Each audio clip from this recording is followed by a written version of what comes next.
Welcome in to Check the Mic, Steve Palazzolo Sam Monson. We're live on YouTube. All brought to you by FanDuel and coming at you from the Antonio Cromartie studio in part with Huggies. It's time, Sam. Fun little show here. We'll take some studio interaction as well, or some audience interaction. The chat? The chat. As the kids say. Chat. Which players are under the most pressure? Which people are under the most pressure in 2026? We have our own list. We have a list. Players, coaches, executives, analytics executives. You never know who's going to show up on the list. Analytics executives. So, who's under the most pressure this year? We'll go through the list. Sounds good. And just talk for a while. We did a little QB tiers last year under the guise of yesterday. Yeah. What did I say? Last year. I'm not putting all the words And in we the probably, right order. Probably did that last year, but it's not relevant to this conversation. Yesterday. I don't know if all the words are in the right order today. So check that out if you haven't already.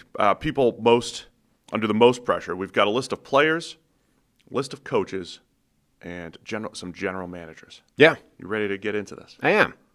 Anything else at the top here? No, we'll hit on some news later on as well. We've had some injuries, obviously, preseason, training camp. You guys just dropping like flies again every year. It sucks. We'll get to that later in the show. We'll also have Nick Underhill. We got Nick for the end of the show? Indeed. We got Nick for the end of the show. Yeah. Man, major technical difficulties, but Eli pieced it together. We AI'd it back together. No, we got it. I'm just kidding. It's Nick AI. He could do anything.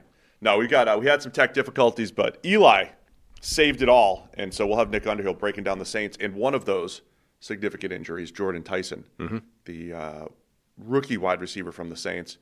You will want to hear what Nick has to say about Jordan Tyson and the Saints at the end of the show. All right, let's start it up. Players, coaches, general managers under the most pressure. Let's start with players.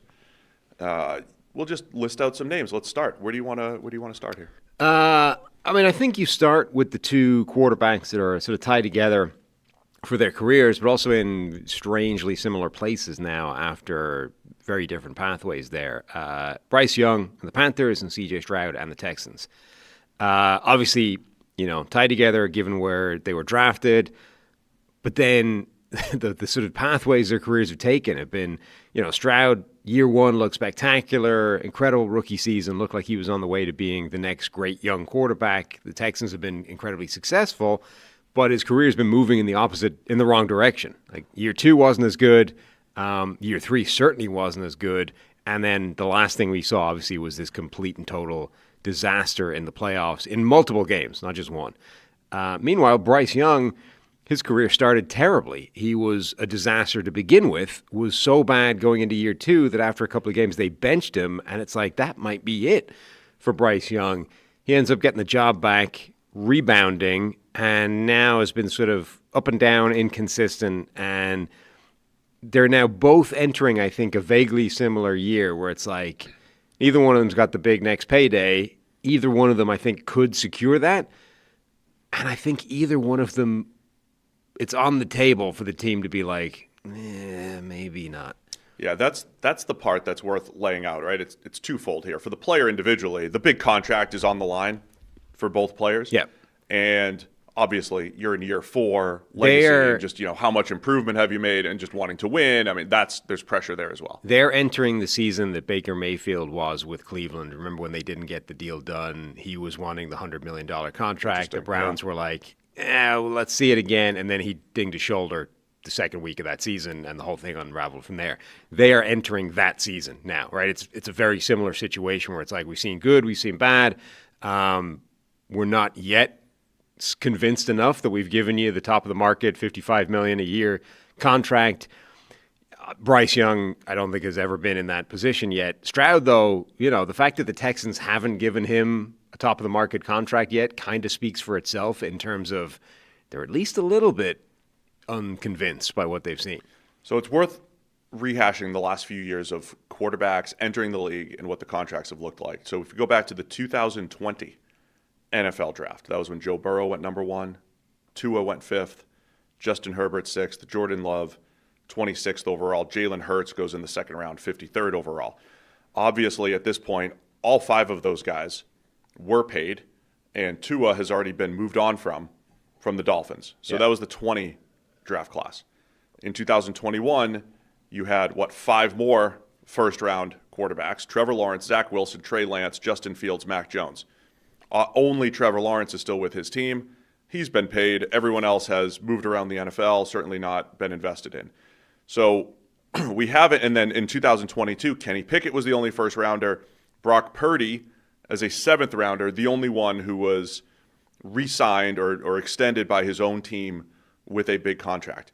And then the 2023 draft, that's when you have Bryce Young, C.J. Stroud, Anthony Richardson, Will Levis. And so we're at this point where it's Bryce Young and C.J. Stroud. The 21 class had just one player. Go back to the 20. The 20 class had 5 quarterbacks extended, and it's like, he's our guy. One of those guys the team has already moved on from. In 21, it's only Trevor Lawrence. And in 22, it's no first rounder, and it's only Brock Purdy. And what had happened previously is you'd get 1 or 2 of these quarterbacks almost from like every draft class. It's like, now you're the $50 million guy. Now you're the $50 million guy. And so we haven't had because there was only Purdy from the 22 class, and he was a 7th rounder, and the draft capital still kind of comes with you a little bit, and you get like the Niners may have gotten a little bit of a discount there. We haven't had a $50 million decision on a first rounder in a while. And Trevor Lawrence was kind of an obvious, and it was like, even when we did, it was just Trevor Lawrence, or since the 2020 class. And so now we have a $50 million decision on Bryce Young and on C.J. Stroud.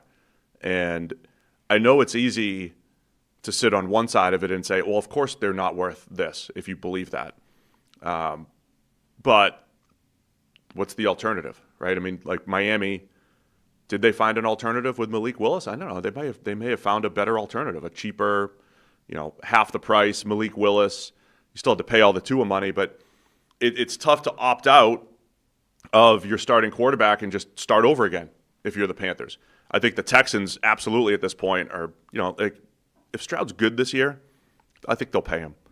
If Bryce Young, I think, needs to be significantly better to get paid. Well, yeah, I mean, they're both working on that contract, but I think at the moment the numbers are very different. Like C.J. Stroud, I think the reason that hasn't been done is because that is a decision on the top of the market contract, right? That's Stroud being like, look, I'm the next guy up, 55 a year or whatever, and that's the Texans going, man, I mean, did you see your last playoff game? We don't want to give $55 million a year for that.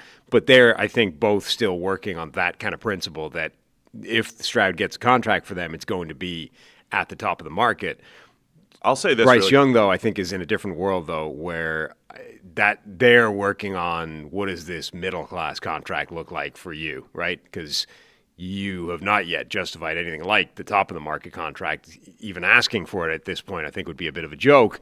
So what kind of Darnold, Baker, deal can we put together that makes sense for everybody? That I think they're working on 2 different contracts. Or the initial Daniel Jones contract with the Giants. Here's like two years and 40 per year, right? There's a cheap contract to just extend you a couple more years and see. Do they play the old Kirk Cousins game when he was in Washington, and it's like, here's a tag, and you just keep trying to go year to year, and it's like, I need one more year of evidence. Because there is a world for Bryce and the Panthers. He's had some high-end play the last couple of years, but I would say he's had some awful low-end play, and it's been a bit of a roller coaster ride with him getting benched and bouncing back, but it just hasn't been continuous growth. But if he has just a good, solid season right now, and it's not great, it's not terrible. He's QB 18, QB 19, and it's not a ton of highs and lows. What do you do if you're Carolina? You probably want, can we just get one more year of that? Can we just get one more year of some growth and maybe get up to QB 12, 13, 14? Can we just get one before we have to pay you? So it just puts them in a bind unless Bryce Young is at an extreme of good, or if he's just not good and it's like, all right, decisions made for us. We've built a much better nucleus in Carolina. That's why there's pressure on Bryce Young here too. If you're a Bryce Young fan, you would say, man, the O-line wasn't great when he got there. He had nobody to throw to. The defense was awful. Well, that's all gotten better. The line's in much better shape. You have Teteroa, McMillan, and some other playmakers. The defense is far better than it was 2 years ago on paper. And even with some of the injuries they've had to encounter this preseason, this is the best Panthers team Yeah. that Bryce Young will play on. So the pressure is on him from that perspective as well. Like, we need you to play well. We're winning games where we're just trudging along, 20 dropbacks and 120 passing yards or whatever, and they need him to play better. But if he's middle of the road, it puts them, I think, in a bit of a bind. I would say for Houston, I think we have to be fair here, and I don't hear anything in Nick Caserio's tone that says make or break, or I think they're going to sign Stroud. Unless he is awful this year. I think they've seen enough that he's the guy. I don't think he needs to be awful. I mean, the direction of travel of his career, if he's not better than he was a year ago, I think that's difficult to do. Because he's going to be in the world of, I want the $55 million a year contract. If he doesn't play better than he did last year, I think that's a difficult contract to sign him to and justify to yourselves. If he plays worse, his career has gone fairly steadily downhill from the moment he stepped onto an NFL field. That rookie season was great. Year 2, not so great. Year 3, a lot worse. If year 4 is worse still than year 3, I don't think you can possibly give him that deal. But if he stays the same as last year, I don't know that you can give him that deal. I think he actually needs to bounce back and sort of show that he was able to shed what happened to him last year in order for them to give him the top of the market deal. I was having a talk with somebody who works in college football executive level last night, and we're going through, and we spend so much of our time on this show, Sam, because football's cool, football's fun. We talk about the distribution of credit in football, and it really is unlike any other sport. When you talk about baseball, it is one-on-one. It's a whole bunch of one-on-one matchups, right? If I'm going to be a good team player, I'm just taking care of myself, and if I take care of my job, I'm helping the team. And you can really isolate the one-on-one batter versus pitcher, those matchups. Basketball, I think stats are less dependent. Like if you make a good pass, you might want to get an assist, but there's ways around all of that. So much of football is the distribution of credit. And we talk about this a ton. It is one of one, I think, as a sport. I don't know, how much does soccer have? There's a lot of players on the pitch or the field, just like football, but does it have the same difficulty with, here's a 50-yard pass, how much is the quarterback, how much is the receiver, how much is the offensive line, how much is the defense, how much is the opposition? I don't know if any sport has that, intertangled world. So I say all that to say, you can describe Stroud's career any which way. We just went on for 20 minutes yesterday about Brock Purdy and how he got plopped into this Kyle Shanahan system, which has a history of, you give me a starting quarterback, I'm getting 8 yards per attempt. Give me Jimmy Garoppolo, I'm getting 8 yards per attempt, an all-time number. Well, if you wanted to use that against C.J. Stroud, you could say, well, he got dropped into a Shanahan-style offense with Bobby Slowick when the offense was cooking. There was a point in that 23 season where the top 3 quarterbacks in yards per attempt were Brock Purdy and C.J. Stroud and Tua, who had Mike McDaniel, and it was like Kyle's offensive room of masterminds, trademark Duke. They're the ones destroying the NFL. Give me Tua, give me C.J. Stroud. You could use Tua against C.J. Stroud and say, well, if you're in this system and you have decent playmakers, but you're in this system with these types of coaches, you could put up some good numbers. But is it fool's gold, right? Because when it gets to crunch time, when it gets to facing good defenses, you could use that against Stroud. If you wanted to use things for Stroud, you would say, look how good he was as a rookie. That wasn't all the scheme. They were a nothing team. They were the second overall picking team in Houston. He elevated them to a top 8 team that year, divisional round. And then the whole roster started falling apart around him. The offensive line fell apart. Bobby lost his fastball. Nico Collins has been in and out of the lineup. So when you're trying to describe C.J. Stroud's career, I feel like you can make cases from both ends. And usually when you can, that screams mid-tier quarterback, right? That's a Derek Carr type of career. Like, here's some good, here's some bad, and it lands in the middle. And I say all of that to say we haven't had QB 15, say, get paid $50 million plus. I don't know, like in the last 5 years, other than maybe a Tua. And that didn't go well for Miami. Is that a fair case on both sides? Yeah. One of the reasons I think quarterback decisions like this are challenging for NFL teams is that, we focus on it from the outside of just how well has the guy played, end of story. Teams, I think, focus on it much more with the touchy-feely, intangible stuff of how good of a leader is this guy? What is he like in the meeting room? What is he like in the locker room? Do his teammates love him? Do they want to play for him? That stuff, the very apex of which is Tom Brady, Peyton Manning, and Joe Montana, and Aaron Rodgers as well, actually. When you watch the Jets Hard Knock stuff, like when that guy walked in that building, he was treated like a god. I mean, the reverence for Aaron Rodgers there for a new team was actually crazy. That was kind of eye-opening. That showed he is in that category as well. But, listen to anybody talk about, those guys. And in particular, Joe Montana is an easy one because you would listen to Hall of Fame players, guys like Ronnie Lott, talking about, we're down, 14 points. Joe's thrown 3 interceptions or whatever. We knew he was going to go out and win the game. Never a doubt in their mind. They just knew that Joe Cool was going to go out there and make the plays, right? That's the stuff that teams place a ton of value in. And when they're determining, do we have the guy, yes or no, a lot of it is sort of asking those questions. It's like, do we think our guy is that guy? Or not so much that he's Joe Montana, but do his teammates believe in him? Do we organizationally believe that he has the guy? And then they explain away a lot of what you're talking about. A lot of the stuff was just variance, right?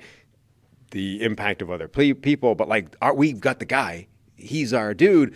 And so everything else is just, now we got to put an offensive line around him, a receiving core around him. We got to make sure the scheme's right, blah, blah, blah. But it's basically just, do we think we have the right person? And I think a lot of the times they would probably benefit from doing the exercise we did yesterday, which is list the starting quarterbacks in the NFL, tier them out, and actually, even if you tier them out the way we did it, how likely are they to win a Super Bowl? Where is Stroud in that list? And for us, he was the 4th tier / needs a really good roster around him. He was the closest to the 3rd. And even if you want to elevate him to the 3rd, yeah. The point is there's 18 quarterbacks ahead of him, right?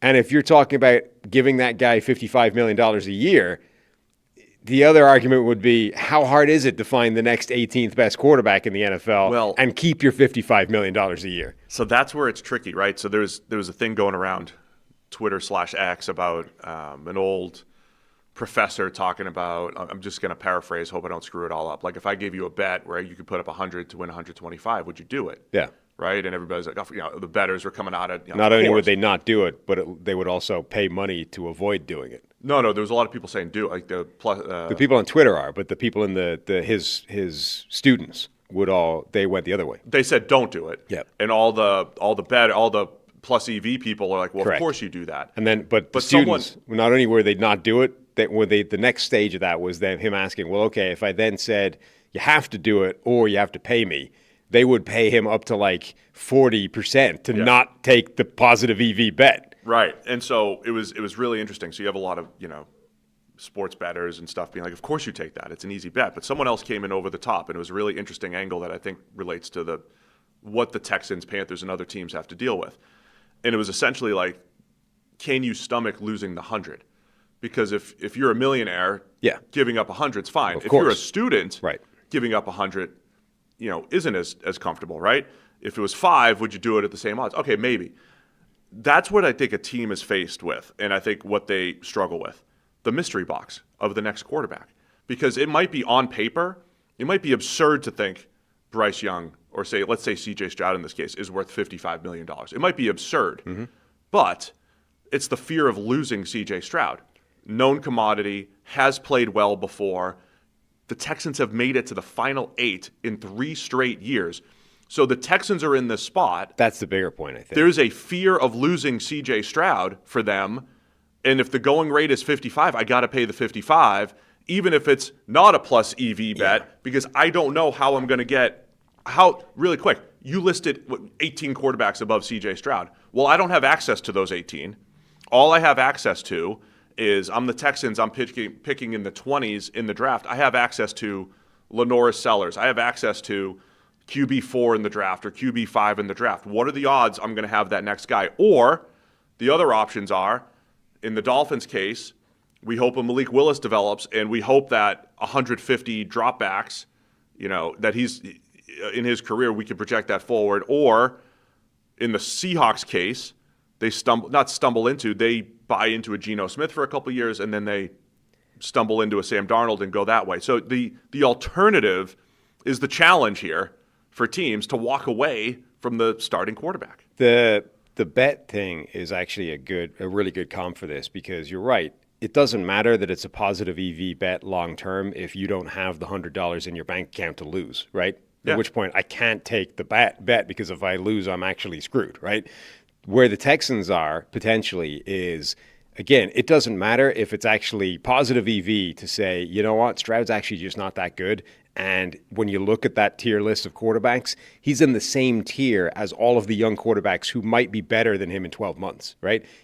Now they might not be, but if Tyler Shuck, Jackson Dart, Cam Ward, if any or all of those guys take a significant jump forward in this year, they could all leap him. And suddenly he's QB 21, not 18 in the list, if he stays the same, if those guys get better. So, it might be really easy to move on from a CJ Stroud, and the positive EV thing may say, save your $55 million, draft a guy, and the chances are in 12 months' time you've got a better quarterback anyway.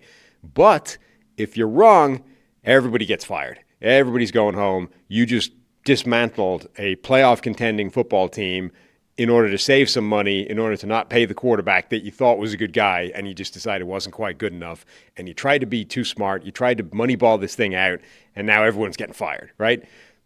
But the flip side of that is already that even with Stroud's limitations, you can get to the final 8 and with an all-time defense. And if he doesn't crap himself in the playoffs, maybe you get to the Super Bowl. Maybe you win a Super Bowl, right? You already kind of know that he's good enough to put you on the fairway. And we believe in our defense. We believe in the other things. We think we can put the championship caliber roster around him. It's the devil is probably a lot more palatable than the risk of, what if we take the positive EV bet, but we draft, the last disaster quarterback?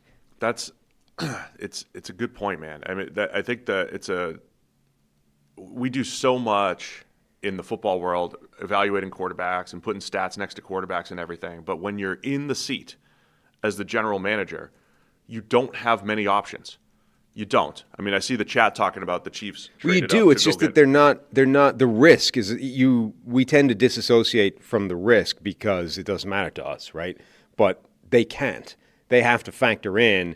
This is not a risk-free proposition. It may be positive EV long term, but I don't have long term. It's not like poker where you can just keep playing with the bankroll forever. Right. And if you do it long enough, it bounces your way because the math goes in your favor. It's like, this is my bankroll. I have one shot at this, and if I put it all in this bet, even if it's positive EV and the card comes up 2 of diamonds, I'm boned. That's what they're dealing with. That's also why I think the in-game decisions are interesting when you think about them from a bet perspective, because there is in a football game, there is no unlimited bankroll. Right. They're not consequence-free, which is the point here. Because in that example, and you don't get to just rerun it forever. Well, in that example, if you have a 4th down decision where you're already, expect you have a 30% chance of winning, you're already probably going to lose. Yeah. This is already the longest show we've ever done, but this is fun. This is a fun discussion. Let me read the tweet, because I think it's important, and most people won't have seen the obscure MIT professor tweet that you're banging on about. Everyone saw it. We're all in the same algorithm. Somebody called Nico had a giant long post, which I will try and edit on the fly for brevity, but an MIT professor offered his class a coin flip, win $125 or lose $100. Most students said no. And then he proved refusing was the smart move, and it explains why you're bad with money. The bet is a steal on paper. Flip a coin, you win 125 or you lose 100. Do the math, and you come out 1250 ahead on average, right? So this is the positive EV thing we're talking about. And then he goes on, there's a long extra thing, and turns out not only will most students not take the deal, even though it's in their favor, they'll actually pay a significant amount of money to not be forced to make that deal, even though it's positive in their favor. And as you said, as we've concluded, one of the big reasons I think is it's not that they're just idiots. It's that the consequences of failure for that is much more real for them than it is for. It's this classic thing in the world that it's easy to make money if you're already rich because you don't care about losing it, right? Realistically, it's a lot harder if you don't have money to begin with. You just make a whole bunch of plus EV bets, right? And you'll win over time. Exactly. Yeah. Long term, you just make all the positive EV bets and you're good because you don't care about the ones that don't go in your favor. Long term, big picture. you're making money overall, right? Whereas when you don't have any money to begin with, it doesn't matter if you make a positive EV bet. If it doesn't come back in your favor, you just lost everything you have, right? That's the math the students are working with is I can't afford to lose $100. And that I think is a big part of this the NFL decision-making strategy as well. Is like, it doesn't matter if by the odds, it makes sense to get rid of CJ Stroud and just draft somebody or bring in Mac Jones or whatever. Most of them, like the odds are in my favor, but if I get it wrong, we're all fired. We blew a championship caliber team and we just we go down as idiots, you know? Yeah. And that's going to be a real part of that decision-making process. And I honestly, I'm not even sure it's a wrong way of looking at it. Like, yeah, it is. It's not the. This is why you never solve football, right? Because you can't just do the optimal roster construction thing by the numbers every time because it's not as simple as this. Like if the things aren't always going to go your way by the numbers, and if they don't, it didn't matter that you like. Oh well, you can't just go to the owner and be like, I made the positive EV bet play. That guy is going to fire you. That's what makes, first off, that reminds me of the Rams trading Jared Goff. And Goff's a very good quarterback. We talked about that yesterday. But they traded Jared Goff and said, we want a better quarterback. And they made the right move in that. They got a guy that was more productive and had a higher ceiling and won a Super Bowl for them and put them on the green more often than Jared Goff did. No offense to Jared Goff, but Matthew Stafford did that for the Rams, right? That makes that such a bold move. I just wanted to wrap it up just from a team perspective. The pressure's on C.J. Stroud, Bryce Young to not only perform, earn the next contract, show that they're the guy, and they both have a good infrastructure. It's unfortunate that C.J. Stroud's just lost Jaden Higgins. We'll talk about that later. But they're both in good situations as far as the Texans look like a serious contender, and the Panthers, it's the best team for Bryce Young in a while. Mike, what I was trying to say was the alternative. It's not like you have the market isn't all 32 starting quarterbacks and whoever you want in the draft as an alternative if you're the Texans or the Panthers. That's what makes this challenging. The alternative to C.J. Stroud is like it's Mac Jones. It's the next retread. It's the next can we get lightning in a bottle with a Sam Darnold and he's got to choose us and we got to pay him in free agency, or we draft somebody and we have no idea what they're going to end up being. That's part of all of it. So I would broaden it to say those two quarterbacks are under pressure. Having talked it out, I think we can probably broaden it to Nick Caserio is also under pressure to get that decision right. Yeah, I think so. And Caserio's done a great job. I mean, if you look at where the Texans roster was right when they traded Deshaun Watson to where they are now, they have... And he's been ballsy. I mean, the Will Anderson trade. But this is the biggest decision he has to make now is, okay, drafting the quarterback was one thing. Carolina took Bryce Young, so basically made your decision, which one do you want? They took Stroud. That was correct based off the evidence we have so far. But now this is a confusing picture with C.J. Stroud. Do you give him top-of-the-market money, or do you roll the dice for the mystery box, or get creative and try something else? I'm glad we had that discussion. I wanted to extend that out a little bit. Bryce Young and C.J. Stroud. The next person on our list, similar discussion. Baker Mayfield, under pressure. Similar but different because the evolution he's going of that discussion. He's already been that guy. Now he's a slightly different guy. Yeah. He's under pressure because he basically has done what he tends to do, which is kind of bet on himself, say, to hell with you guys, you're disrespecting me, fairly openly, actually. And now he's been like, we're not negotiating anymore. We'll come back. I'm betting on myself this year, and if I'm right, you guys are going to owe me a boatload of money, and/or I'll walk in free agency, go to Pittsburgh or whatever. And if he's not, for the second time in his career, he's detonated his chance at a lucrative payday. Yeah, so it's a tough one because where do we put him in you put him right dead smack in the middle of the tiers, right? I think he was in the tier above C.J. Stroud, but in the world where it's like if you wanted to put them together, it's fine. Where was it? I think he was in the Trevor Lawrence bucket of the third tier. And if you're Baker Mayfield, you're sitting there 2 QBs above Stroud. And if you're Baker Mayfield, you're sitting here saying, and it's just funny. Like he was one of the most valuable players in the NFL relative to his contract right when he showed up in Tampa Bay because they paid him $4 million. They had no quarterback, and so we talk about like what situation would the Texans be in? What would the Panthers be in? Well, they would have to take a flyer on a Baker Mayfield type of year 5, 6, 7 quarterback, whatever, and hope that something worked. And it worked for the Bucs. Like Baker was pretty good for a few years, and they won the division a couple times. Easier division. They didn't, it worked for a couple years. And then he says, "Well, I was an MVP candidate early last year. We were winning all these fourth quarter magical games, and then my O-line fell apart. Well, the O-line was decimated the whole time, even during that, and we had a lot of injuries. And then I played hurt. Baker's going through this in his head, like, I played hurt last year. I had my worst season with Tampa Bay." When I'm healthy, we're division winners. Why wouldn't you want that? Why wouldn't you want that consistency? So I get it from his perspective, and I get it from the Bucs' perspective as well. Because I bring this up because I think it's somewhat informative. There is a perception that Baker left the awful, horribly run organization that is the Browns, and he did his best, but they didn't win, and they moved on and made a bad decision. And he goes to the Bucs, this great division, Super Bowl winning general manager Jason Light, and he had Mike Evans, and he had Chris Godwin, and he steps into the Bucs and elevates them and continues their success. But when you add up the Browns run versus the Bucs run, Baker was 1 game under 500 or whatever. The Browns were 1 game under 500 with Baker as a starter. The Bucs are like 2 games over 500 with Baker as the starter in Tampa Bay. The results are similar, other than you have division titles because you're in the NFC South, and you don't have a ton of competition there, whereas the Browns were in, a more competitive division in the AFC North.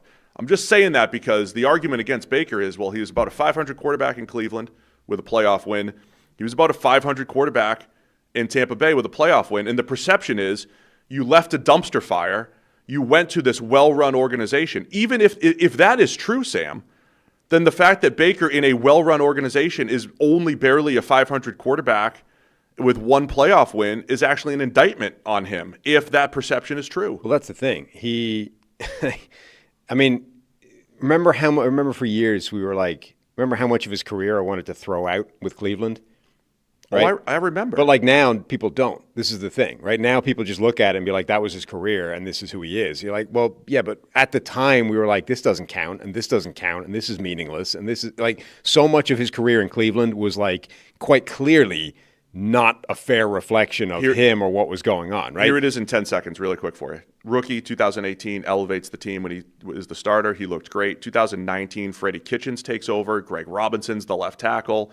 Offensive line falls apart. Baker looks awful. 2020, they're good. They go to the playoffs, win a game. And then 2021, he's injured his non-throwing shoulder in week 2. And they had like 9 weather games with crazy wind and snow and the whole thing. His stats and all of his performance took a hit in year 4. Then they moved on. That's his career in Cleveland. I think you could reasonably argue that he has elevated the Browns and potentially not elevated the Bucs over the totality of his career, and it's ended up in broadly the same place overall. But he is in this weird, like the Kyle Harrison in the chat made the point that I think is starting to become pretty salient for Baker, which is when he plays hurt, he doesn't play well, and he's hurt every year. And that's part of the analysis. It has to be a part of the analysis. Yeah, that I think is his biggest problem as a quarterback and as somebody who's betting on himself is, look, every quarterback gets hurt at some point. Baker tends to get hurt maybe more than the average quarterback, and even if you say it's the same baseline, I think he struggles more when he's hurt than other quarterbacks do. There are quarterbacks that are dealing with stuff, and you don't even know they're hurt. Josh Allen, remember when he had that elbow injury, like a UCL injury, and there's no evidence of that whatsoever from his play. Yeah, like he missed a couple throws, but other than that, he was still really right. But you basically can't tell, right? Justin Herbert was out there with torn rib cartilage for like most of a season, and outside of like one game where it's like, oh, those are some rough throws. After that, it was like, hey, remind yourself that the dude's dealing with an injury that would put most of us in a bed for like 6 weeks, right? Yeah. And Baker Mayfield, meanwhile, when he's dealing with something, it's like, man, how come Baker's playing like crap lately? So that I think is a real problem. I feel it's tough because I think overall Baker's career has deserved a payday.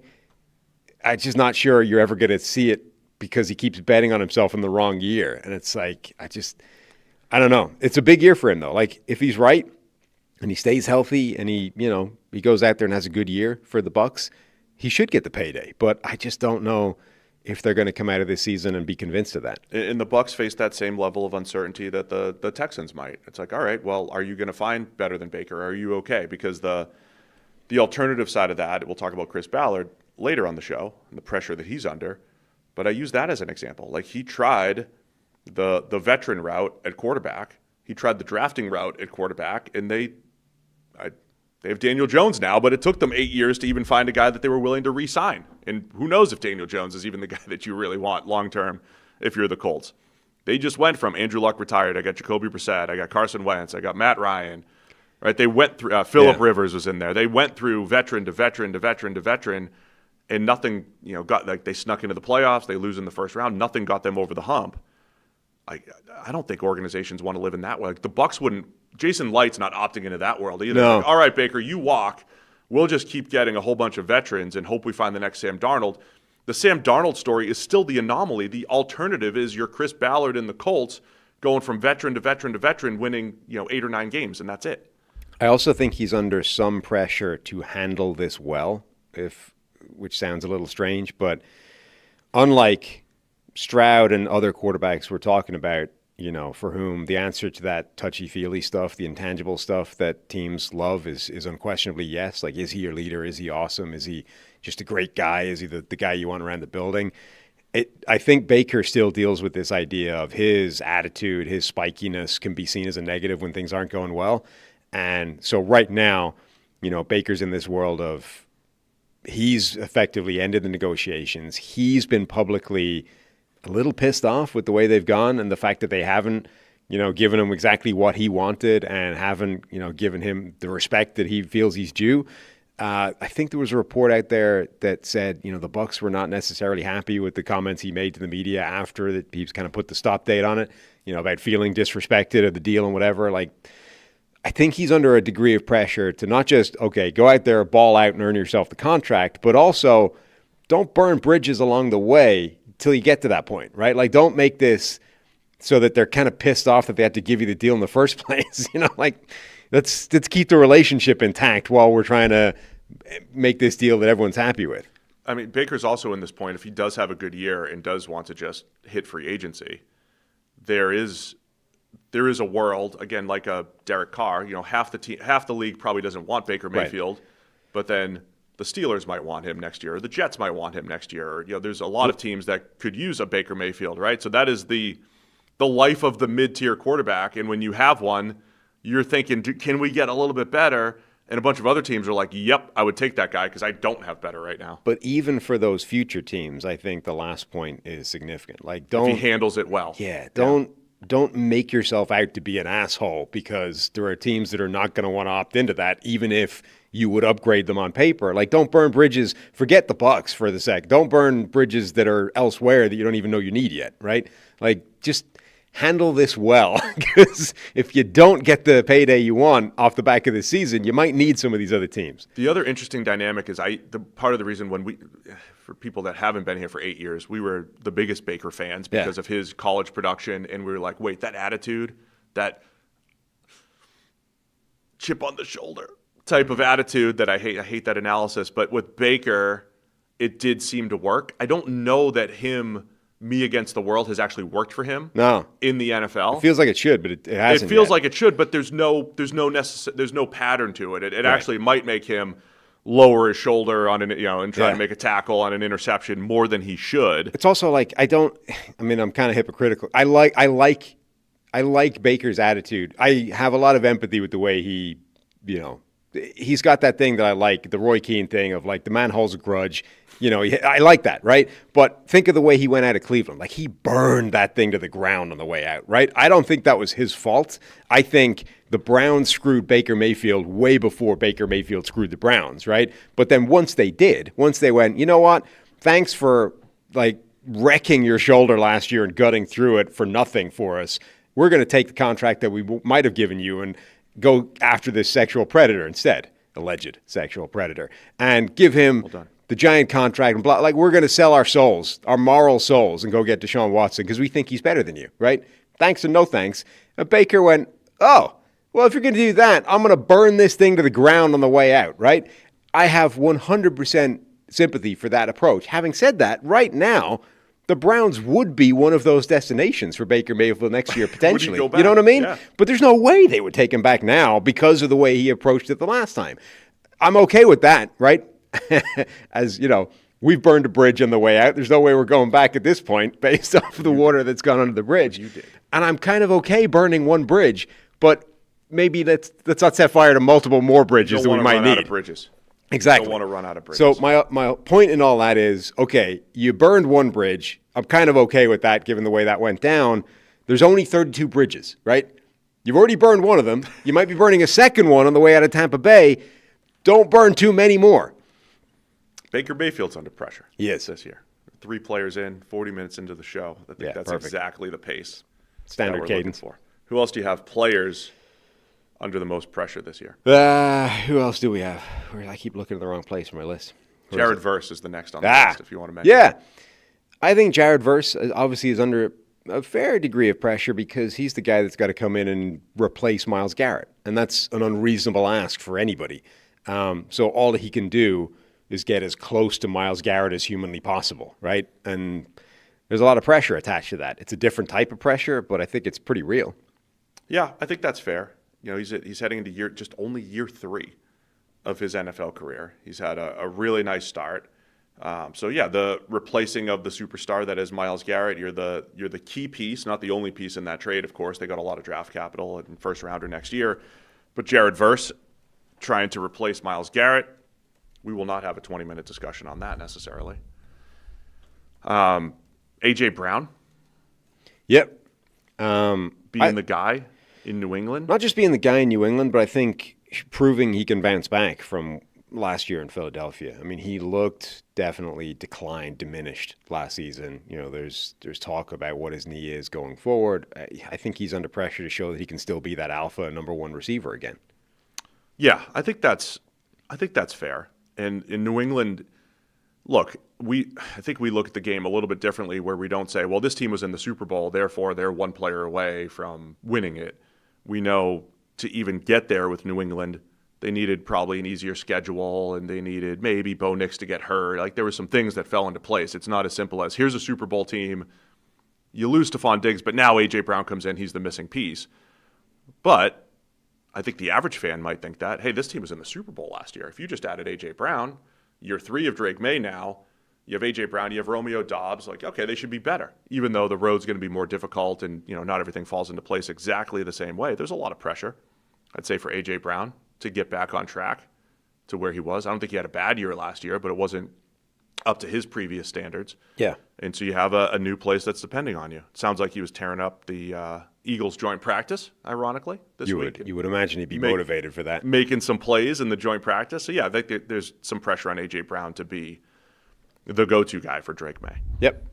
And his former teammate, Jalen Hurts. I wrote him down, too. I don't want to do 20 minutes on Hurts either, but I think Hurts has to be in there based off, this entire offseason, just big picture-wise for the Eagles, seems to have been centered around how do we get the most out of Jalen Hurts, right? And it's with A.J. Brown leaving, too. Yeah. That is a factor. Well, that's part of that. I mean, I think it's been structured in such a way that the whole picture is around making Jalen Hurts a better player, featuring some fairly radical personnel moves and decisions and general philosophical moves that you don't typically see for a team with a quarterback entrenched that they believe is the guy.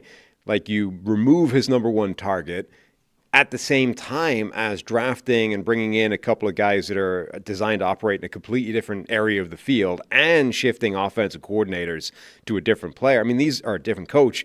Like, these are all pretty significant fundamental moves, which, any one of which would be a fairly significant shift in a direction. They're doing all of it at the same time, meaning it's like, remember a few years ago, it was like, we've put everything around you, Baker Mayfield, now it's on you, right? Like, this is what they've done to Jalen Hurts. But with the added wrinkle of not only do you now have, everything that we believe is in situ for you to succeed, it means you need to do the things you're uncomfortable with. And that's the big thing. I'm going to make 3 quick comparisons that might be similar to where Jalen Hurts is right now. early career Tom Brady, Ben Roethlisberger, and Russell Wilson.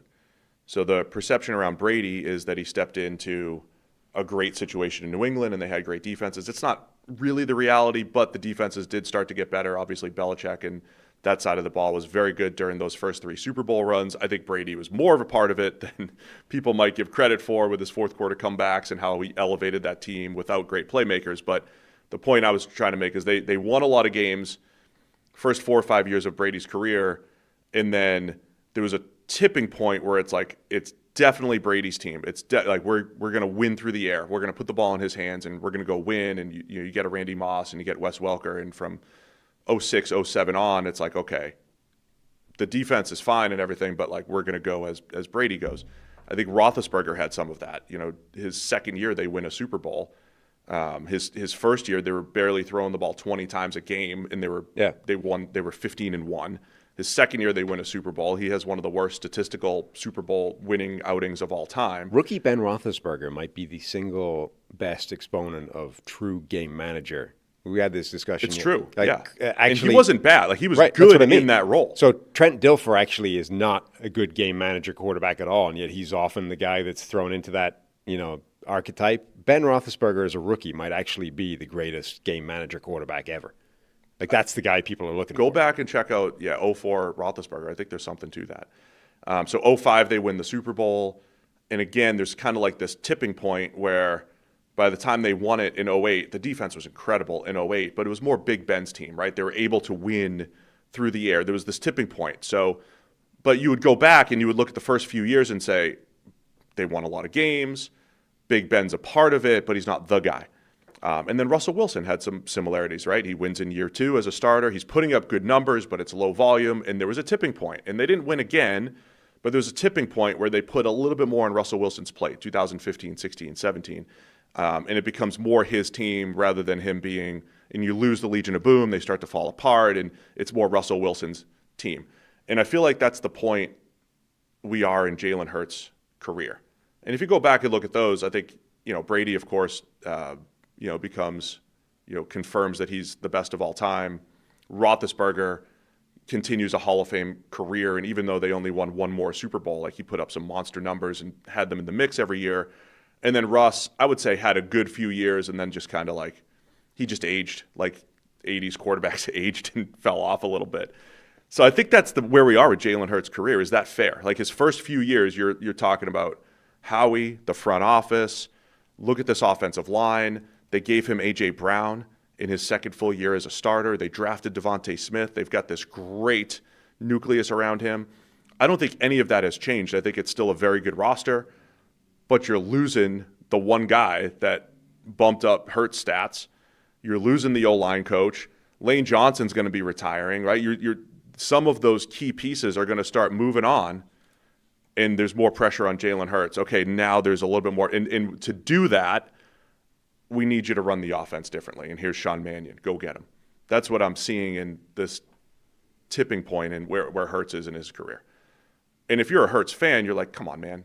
2 great. We said yesterday. You said 2 great Super Bowls, could have 2 rings. He has one.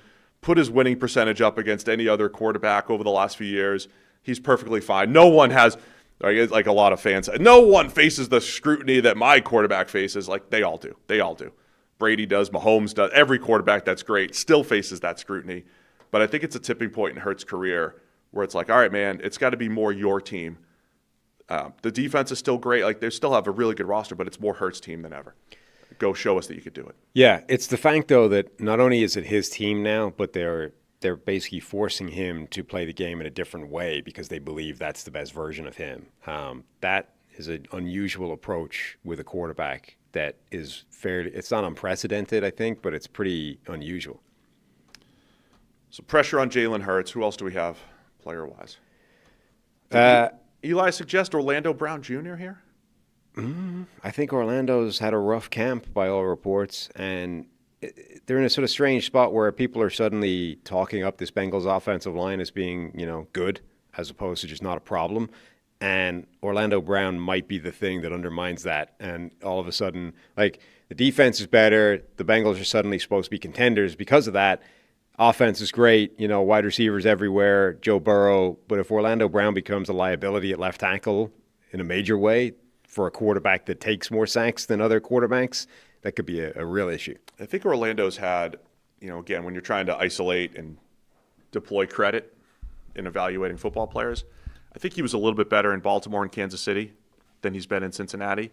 And there's two ways of looking at that. What's easy? Is it easier to block for Lamar Jackson, Patrick Mahomes, or for Joe Burrow? You would say it's easier to block for Lamar and Patrick Mahomes because the rushers are so worried about, lane integrity and maybe not getting too far upfield. They're worried about the scrambling ability of Lamar and Patrick Mahomes. And so it might be a little bit easier because they're not necessarily trying to beat you all the time. It would be in the argument where it's easier for Burrow is he's not going to drop back as deep as, say, Mahomes does. You're going to have the right angles. You know where the quarterback's going to be. But you have the rusher saying, I'm not as worried. I know Burrow maneuvers the pocket pretty well, but I'm not as worried about him, break and contain and everything. I'm going to get after it. So maybe it's a little bit more difficult. But I think, Orlando Brown's been, a touch worse in pass pro than he was earlier in his career. And to your point, all 5 starters coming back, and you need him and Mims on the other side to be the anchors at tackle. And if he has a bad year, that's one of the things that's derailed Joe Burrow's Bengals in the past is the O-line just giving up too much pressure and not giving him just that extra split second to get the ball to those good playmakers. He's also, he's the type of player that's probably on a knife edge in terms of being solid versus a liability generally, right? Like his baseline is kind of average caliber offensive tackle. If those guys have a rough year, they're suddenly below average and problematic, right? If they have a good year, they're above average and solid. But he's probably walking that tightrope throughout his entire career generally, and a lot of that is going to be how much does your quarterback help you in those situations. But he's also 6'8", 350, who has one of the worst athletic profiles in the history of the combine of the draft, right? If that guy loses anything at the age of 30 or beyond, that's a good point. It's a good point. He doesn't have the margin of error. I feel seen when you say 350 with a bad athletic profile, but I get it. He doesn't have the margin of error that some other guys have to lose anything as he ages and still get by. It's a really good point that we don't talk about enough at draft time. We talk about a lot of stuff. We ramble about a lot of stuff. Athleticism, arm strength, for pitching, velocity. It doesn't just matter your first 4 or 5 years of your career. It also matters when you lose a step or when you lose athleticism. Do you become, you just can't do it. You just can't do it anymore. Yeah. Whereas someone that has great athleticism, you lose half a step, okay, I can still play. It's an interesting point.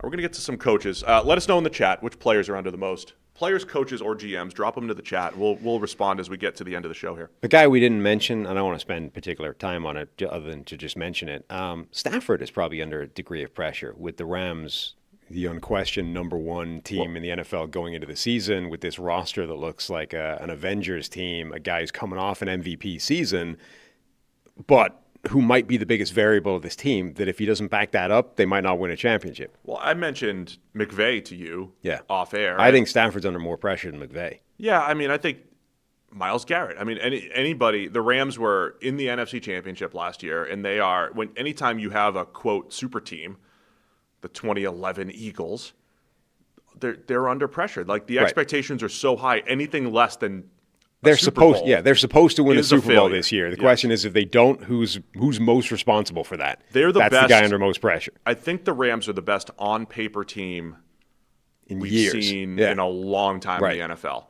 You could argue in hindsight, maybe a couple of these Eagles teams the last couple of years were just in hindsight. But going into the season, you were like, 24. Well, if Quinyon Mitchell's as good as we think, or Cooper DeJean, in hindsight, maybe they were, but going into the season, there hasn't been a team built like this in a long time. No, and it doesn't mean they will win it, but it means there's expectations for them to win it. Maybe and if there's expectations, the Broncos teams with Peyton, maybe. And if there's expectations and they don't match them, there's blame to go around.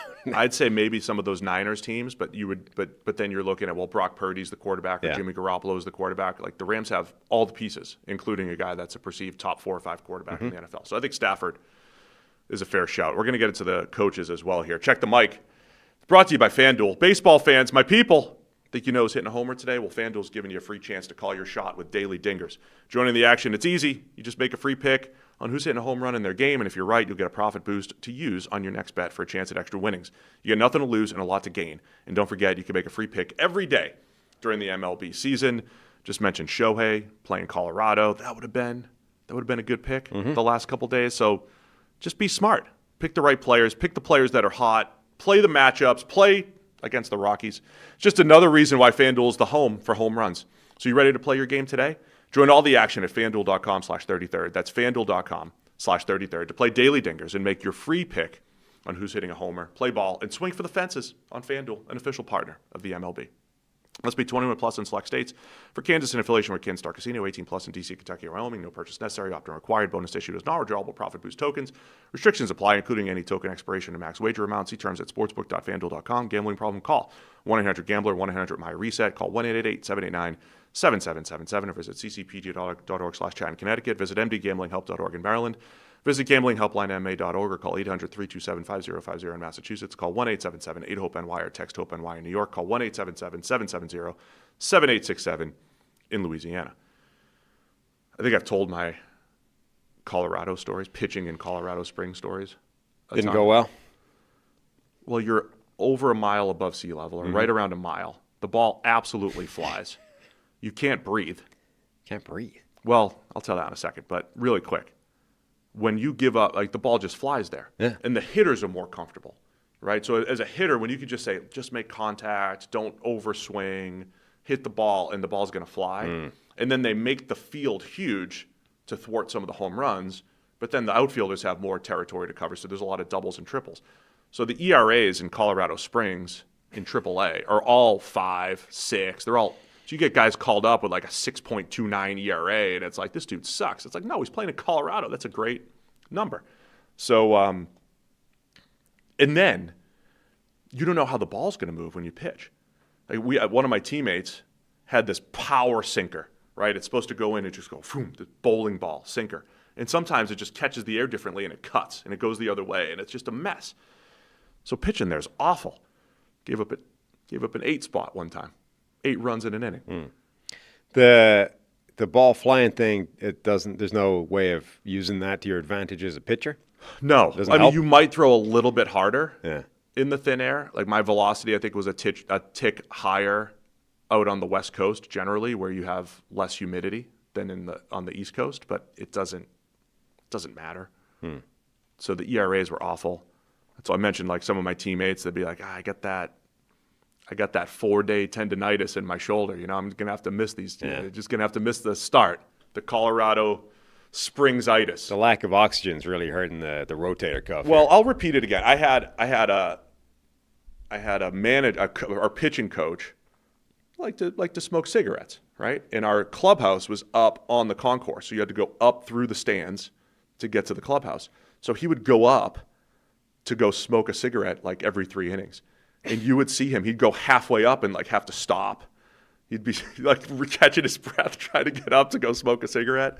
And then the other part was I had an at-bat there as a relief pitcher. They kept me in and had an at-bat. And I grounded out to short. And I made a pact with myself as a kid. I said, I will never jog to first base if I'm a big leaguer or playing professionally. So I sprinted to first like an idiot. I was out. I was going to be out by a mile. I was out by a mile. So I sprinted, and I was, like, out of breath over there. And so that was the second out of the inning. Then there was a quick third out, and I was still catching my breath the next inning going out to pitch. And then my first batter, pop up, foul territory, the first baseman drops it. I was like, I thought I had 1 pitch, 1 out. He drops the foul ball. Easiest play. Next pitch, bomb. And I think I gave up 8. I think I gave up, like, 8 runs, 7 unearned. It's on the internet somewhere. You can see it.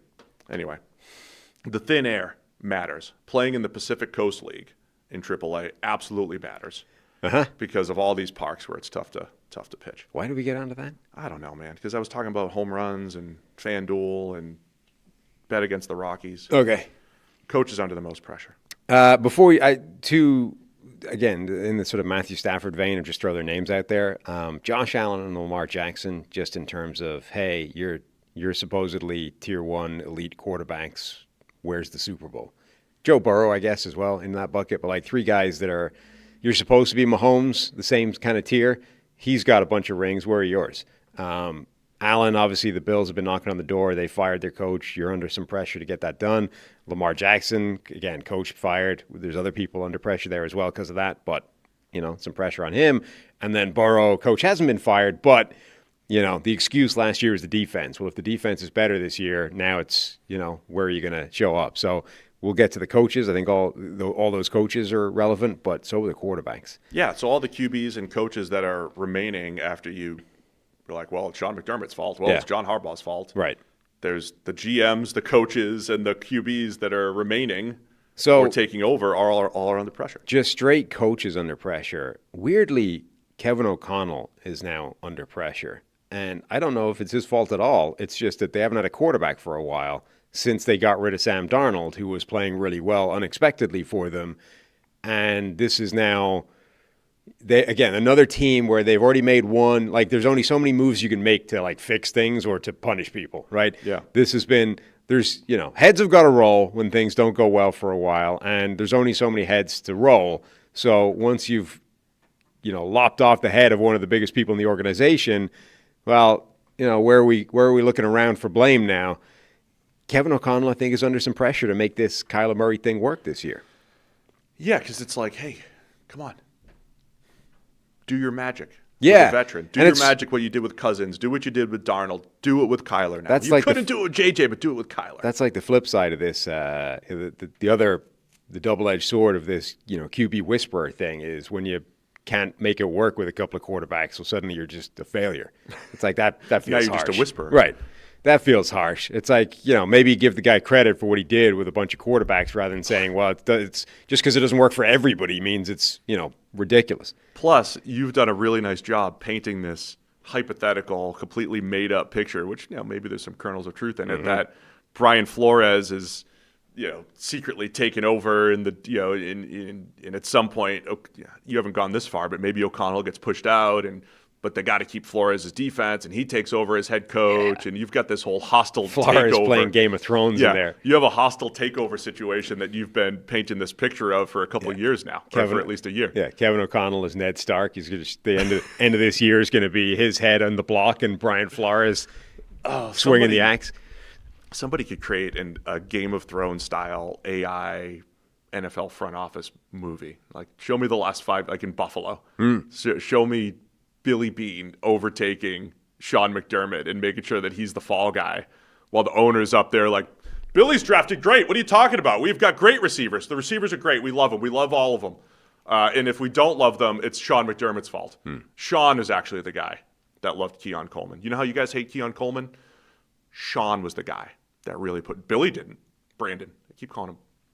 We've been calling him Billy this entire show. I've been calling, it was pre-show. I was calling him Billy for giggles. And then you carried it over. Right. You've been calling him Billy because your brain doesn't work, but I was calling it for the fun. I can't.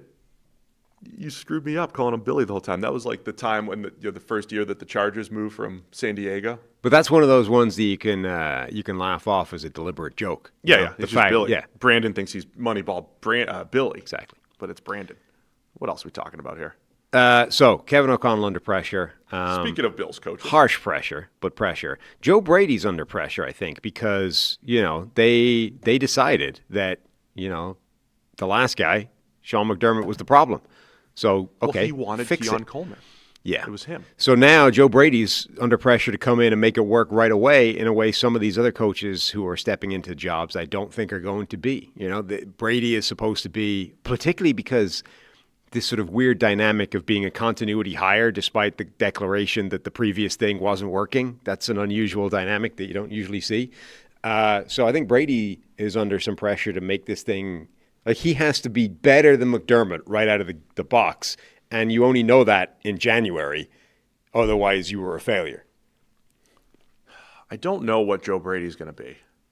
And we say this all the time. We have no idea how someone's going to transition from offensive coordinator to head coach. The only thing that I'll say is Brady has been talked about for a while, which is different from, say, like Ben Johnson became good, the buzz hit, he started interviewing for jobs, and nobody really turned Ben Johnson down. Like, he turned them down, and then Right. he goes to the Bears, and he has a really good first season. No one was – Joe Brady was, like, talked about, and now it's like, all right, he's the – Remember, his now career he's the guy went- in Buffalo. Is Yeah. he ready to be the full head coach? And can you juggle all of these things? It's a different job. But remember, his career kind of went like he was the Ben Johnson years before Ben Johnson. He was supposed to be that guy, and then his career took a complete derail, and he ended up having to come back at like a way lower position, work his way. Like he ends up getting a head coaching opportunity, but his career did not go the way it was supposed to when people were initially talking about him as, he's the guy that's about to be the next young, offensive-minded genius head coach. So Joe Brady under pressure because, you're replacing Sean McDermott, who was, I use the phrase, on the green a lot. The Bills were continually on the green. If you just get on the green and don't make the putt, it's like, all right, why do we even get rid of the last guy? Yeah. Expectations are high. I don't wish this on the Bills, but it will be really interesting to see what happens if they fall at the same hurdle or even a hurdle before where they've fallen before, right? And it's sort of, that would be, well, this didn't work, right? Well, okay, now what do you do, right? Last year, you determined that the problem was McDermott. If you then didn't even get as far as McDermott's been getting, well, now whose fault is it? Does Bean still have the cachet to be like, either plow on regardless? So 3 options at that point, right? You just say, variance, we got unlucky, head down, blinkers on, let's do it again, right? Do you say, well, that was Joe Brady's fault, right? Let's get him out of the building. He was the wrong hire, right? Which is kind of your fault still because you made the decision to hire him. Has he got the ability to basically say this is his fault, throw somebody else under the bus and keep on trucking? Or is it finally Bean's fault, right? You hired the guy, it didn't work. You fired the last guy, it didn't work. Whose fault is it now? Well, it's kind of got to be yours at this point. That will be an interesting decision-making process if the Bills end up in that spot. Would you say, because we've said, like, hey, Bills, don't do a massive overhaul. This isn't a complete overhaul because you maintained the offensive coordinator, but it's a different style head coach, obviously, and it's an overhaul. It's the most drastic change that they've made the last couple of years, but it's not like the Ravens are going pretty much all new. You have a similar system maybe with Jesse Minter coming in, but new OC, and it's new. It's people from, it's a new person running the team. It's right? It's new from outside the coaching building. perspective. It's from outside the building rather than an elevation from OC to head coach. Coaches under pressure. How about Zach Taylor? Yes, Bengals has to be. And this is one. So I think there's some new coaches under pressure, but this again for the same reason that we mentioned Burrow before. The defense was the problem. The defense should be fixed, or at least half decent. Now you've got to be, well, okay, you better be immediately back in the contender bucket. I don't think they necessarily need to, get to the Super Bowl again, win a Super Bowl, blah, blah, blah. But if this team is not immediately back in the playoffs looking like a contender, I think he's under an immense amount of pressure. Yeah, we talk about the Bills as the team that's getting on the green and they're close. I feel like Zach Taylor just has to do that. Yeah. If he just does what the Bills have done the last couple of years, which is like be competing either in the AFC Championship or in and around it, or maybe you have a heartbreaking divisional loss. Okay, you're at least back on track. You're at least a playoff team. You got Joe Burrow, man. You got Burrow, Chase, and Higgins. You'd better be there. Because if you're a Joe Burrow fan, you're not like nobody's saying Joe Burrow's success is a product of Zach Taylor. Right. Even Mahomes gets a little bit of, well, Andy Reid. Andy Reid has a lot of success historically with all these different quarterbacks. Mahomes was put into this great situation, and Mahomes is great, and both of those work together for a bunch of championships. Nobody's saying that about Joe Burrow. Like, man, he just went to this blessed situation in Cincinnati outside of the receivers. That's the one place. But nobody's saying that from a coaching staff or infrastructure standpoint, meaning if they don't win, who do you point fingers at? Well, at some point, it probably has to be the coach. And if anything, the sort of prevailing sentiment about him at the moment is already like, should you not have done a bit better, given that you've had Joe Burrow for this entire time? And plus, if the Bills, who have had more success, and the Ravens, who have had mostly more success outside, okay, the Bengals went to one extra AFC championship compared to the Ravens the last few years, but the Ravens have won more games and been mostly more successful, right? And they were willing to fire their coaches with Yeah. Lamar Jackson and Josh Allen and Right. say, yeah, McDermott, you're out. John Harbaugh, you're out after, almost 20 years. So, yeah, Zach Taylor's under pressure. Mm-hmm. Who else you want to mention? You had Aaron Glenn in here, who I think is, probably under Our workout pressure. partner. Yeah, I just keep coming into this year thinking the Jets front office, I see the path. I see the plan. They're in the middle of the plan. They've opted it that they've embraced the rebuild, but also, added veterans. It's a good mix. I think the Jets roster is moving in the right direction. But they were bad last year. I almost And if think they're bad again, if they could underachieve. Like they have higher expectations in this year than they had last year. Yeah. If they underachieve again, they could say, okay, front office is intact. We need another guy leading the show. I almost think, though, that last season was so bad for him that it almost takes all the pressure off. It's like the only way to go is up. I almost sort of feel like he's a lame duck coach at this point, in that it was difficult to come away from last season with any kind of argument that says he should still be in the job. The fact that he still is in the job, I think, sort of suggests that it's not really a pressured environment anymore. The situation is better. They obviously believe in you more than the outside world does. So, what the hell? Like, the worst that could happen is you do what you did last year and get fired, and you probably should have been fired at the back end of last year anyway. So it almost just feels like a shot to nothing. Like this, it's a free bet. Oh, so you think there's no pressure? I almost just sort of feel like he's playing with house regardless. money at this point. Like, it feels like last year was the year you could have been fired. Now, if it happens this year, whatever. And then because we can never have too much of the Jalen Hurts discussion, I got Sean Mannion Yeah. under a lot of pressure I don't because, think he's under pressure. well, he's the one that's charged with get Hurts to play a certain way. Yeah, but he won't be blamed if it doesn't work. I think he's It's not a blame thing, but that's where the maybe- pressure comes from. If there's no blame attached to it, then what does it matter? So maybe I'm saying, He's got a difficult task. I mean, of course, every Eagles coordinator has either been elevated to head coach or been fired. That's it. Like the last 5 years, Yeah. you're either a fresh head coach or you're fired.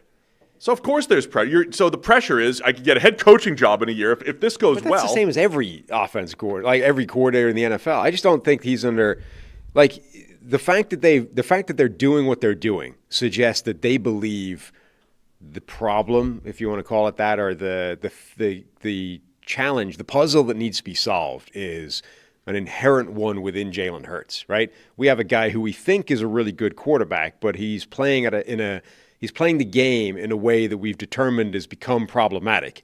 And the solution to that is to bring in a new coach and a bunch of new players and to get rid of one player and to try and mix all that up in a pot and come up with a better recipe than we had the last year or so, right? And Mannion is just the guy who's been tasked with making that work. But he didn't buy the ingredients. He's not going to be the guy that's ultimately, it's not his fault if it doesn't work. It was just like, you gave me this bag of stuff and it doesn't create a recipe. The pressure, though, is to be the guy. Like you're the guy that's gonna be the one to save Hurts. That's the pressure. You're the one that's going to prolong his career. You're the one that's going to give us sustained success. You're the one that's going to say, without A.J. Brown, we got to spread the ball around differently, and we have to play the game differently. And even those coaches who became head coaches, even Kellen Moore and Shane Steichen, they couldn't even get Jalen. They got him playing well, but they couldn't get him to play the style that we feel is necessary. You're the guy that's going to do it, Sean.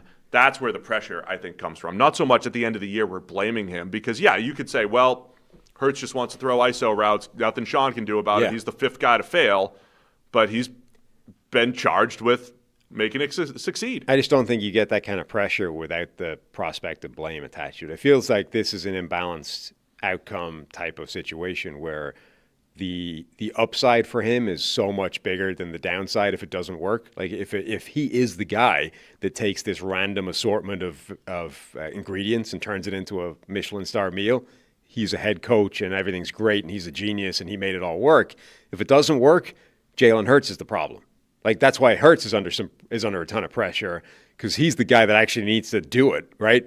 Mannion's the guy being tasked with making it work, but Hurts is the guy who is going to have to do it and will be blamed if it doesn't work. So Mannion's, I don't think he's under anything near the same amount of pressure because the other guy is going to get the blame. All right, let's go general managers. Any other coaches, drop them in the chat. Coaches under pressure. Yep. They're all under pressure. It's the pressure cooker of the NFL, but, most pressure this year. General managers. Well, we already mentioned your good friend, Billy Bean. Brandon Bean. Well, let's start with Brandon's under pressure because he's done the thing that GMs do, which is throw everybody else under the bus, leaving him as the last remaining person if it doesn't work, right?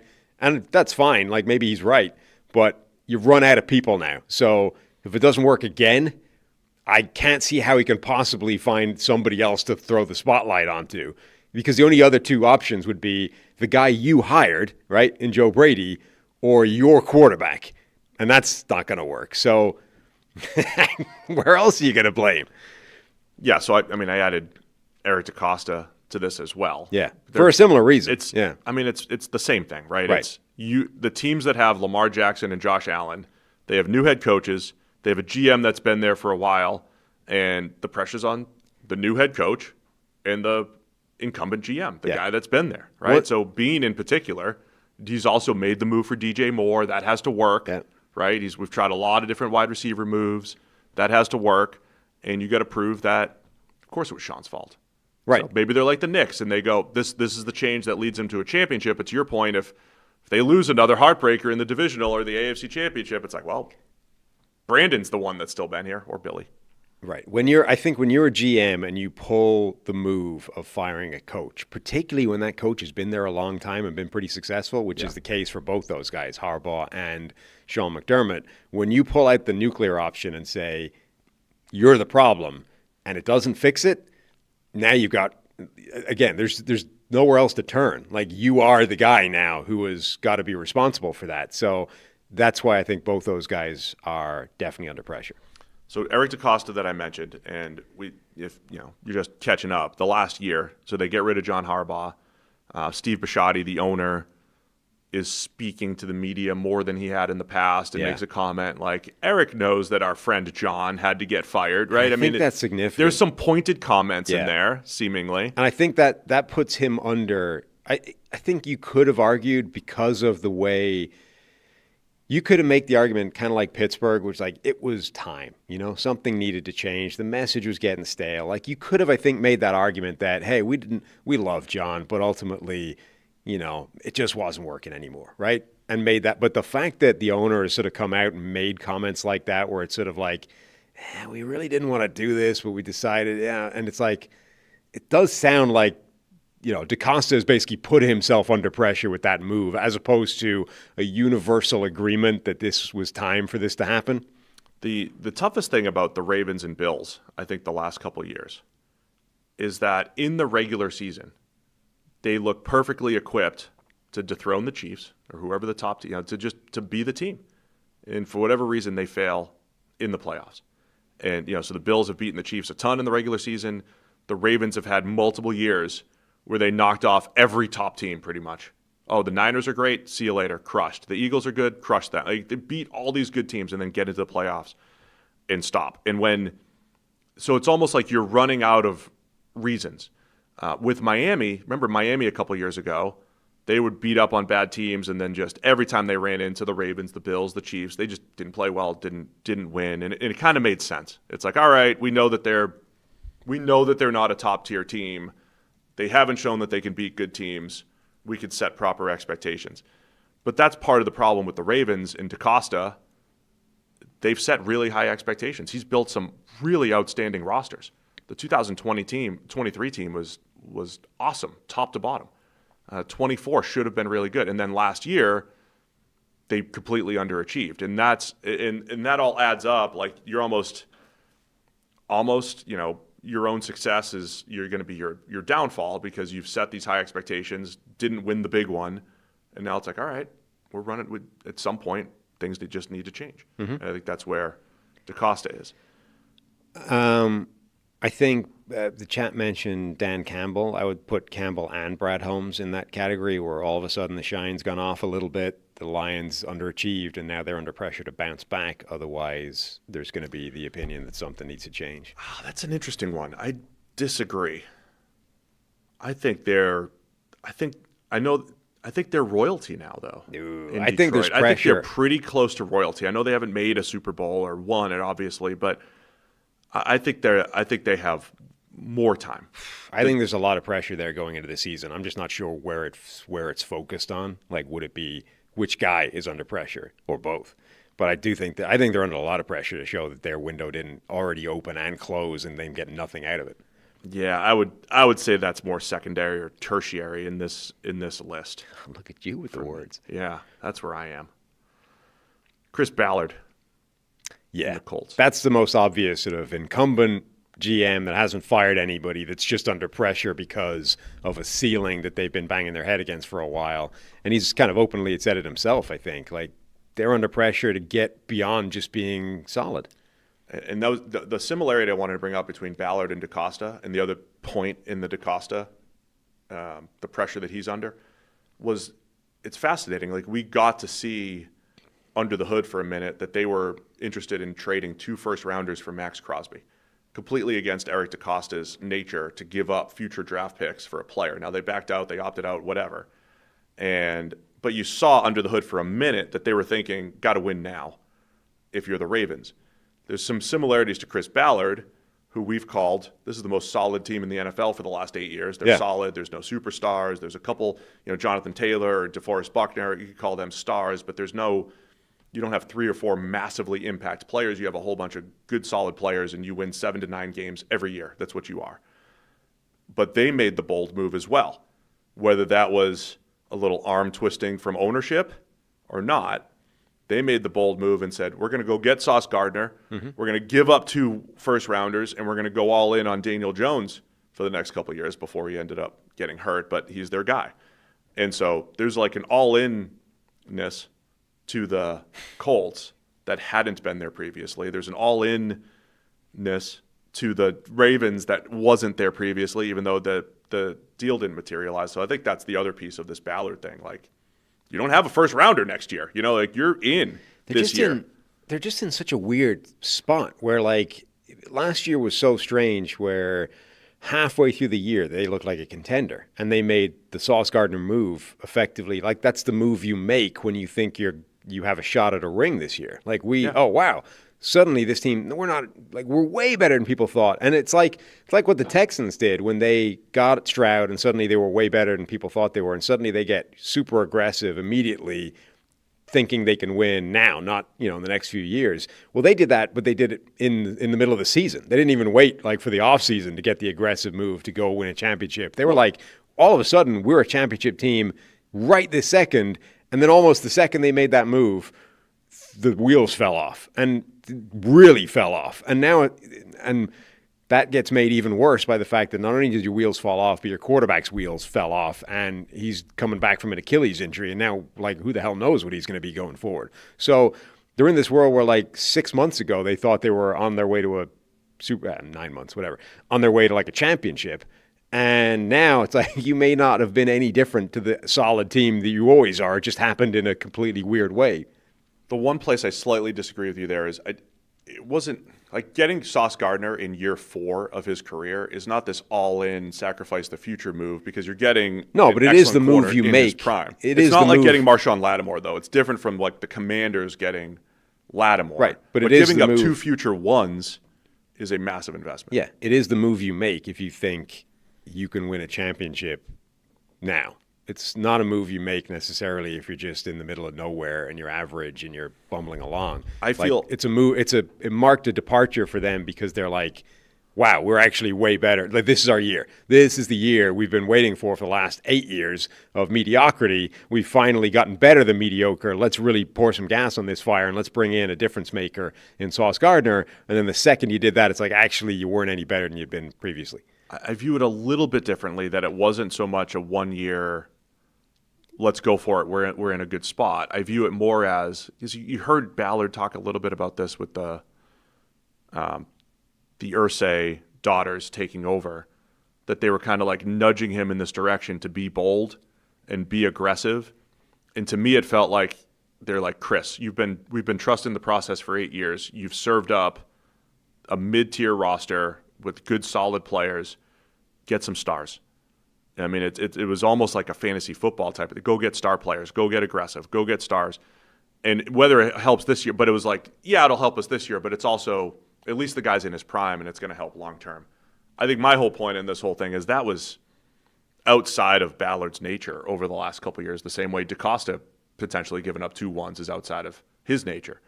Much like the Packers giving up 2 ones is outside of their nature to go get Micah Parsons. Like a few teams have started to do this. Mm-hmm. And I think there's some signal in that to where they are in their life cycle. And Ballard, absolutely, they have to win this year. Yeah. Go ahead. Who else you have? We, myself and Eli, have put James Gladstone on the list, Jacksonville Jaguars GM. And the reason I think he belongs on this list is because his draft this year was one of the most universally panned and derided drafts for years. And that's fine. Teams have bad drafts, bad on paper, quote unquote, hated drafts all the time. But the way he responded to that was basically to come out, and he should, right? Like they should have confidence in what they've just done. Nobody would come out of a draft being like, yeah, you're right, we tanked that one. But he basically came out and said, yeah, all of our data says this is the right way. You guys are wrong. We're right. We're going to prove you wrong, and away we go. If that draft stinks the way that people think it stinks, I think he's under a lot of pressure right off the back of that. Like, you made a bunch of big moves, and if not only big moves, but you went out on an island. Like, you were the lone wolf here, being like, nah, the whole league is wrong. We're going to reach for these guys almost every single round except Pregnon. This is off the back of like a major move to go get the unicorn that is Travis Hunter, who's still a TBD on whether that's going to work out. He's been, plowing his own furrow here for the last couple of years in Jacksonville. And if that doesn't work out, I mean, you don't get that long being the renegade without the results for it. I'm torn on this one. Surprisingly, I could make a case for both sides because I get what you're saying. It wasn't just this past draft. It was the Hunter thing, right? Yeah. I mean, it's like your very first big, bold move is go get Travis Hunter. And if that falls flat on its face, you could say, okay, well, that's his first big move. And then he's got this other draft where he didn't have a first rounder because of the Travis Hunter move. And it was against the grain. The case against the pressure. And like yesterday, they traded a 6th-round pick for Daniel Faalele, who was former Raven, who was in camp with the Giants. And Giants media is like, man, he might not have even made the roster. And they gave up a 6. And usually when you're doing this back end of the roster, because he's not even a starter necessarily. Like, he might be competing for the starting guard job in Jacksonville. Maybe they see him as a starter. But in recent NFL history, back in the day, you trade a 6 for a starter. Yeah. In recent NFL history, teams have been a little sharper there, and they're like, well, at least give us a 7 back. So it'd be like Faalele and a 7. Or just a conditional for a 7. 6. Yeah, like it's do a conditional pick, or if he doesn't make the team, we're not giving anything up, or whatever. And they're just giving up a 6. They're just giving up draft picks. And you're like, oh, what's a 6th-round pick? It's just flexibility. It's more lottery tickets. In this draft that's supposed to be very blah, blah, blah. For a guy that, Giants media is like, I don't know if he's making the squad. Yeah. He might be on the waiver wire in a couple weeks. You get him for free. Yeah. And so those are the types of things. Or Cole Van Lanen. No one in the NFL wanted Cole Van Lanen. They're like, nope, need to have him. We're signing him. I'm not saying any of this is right or wrong.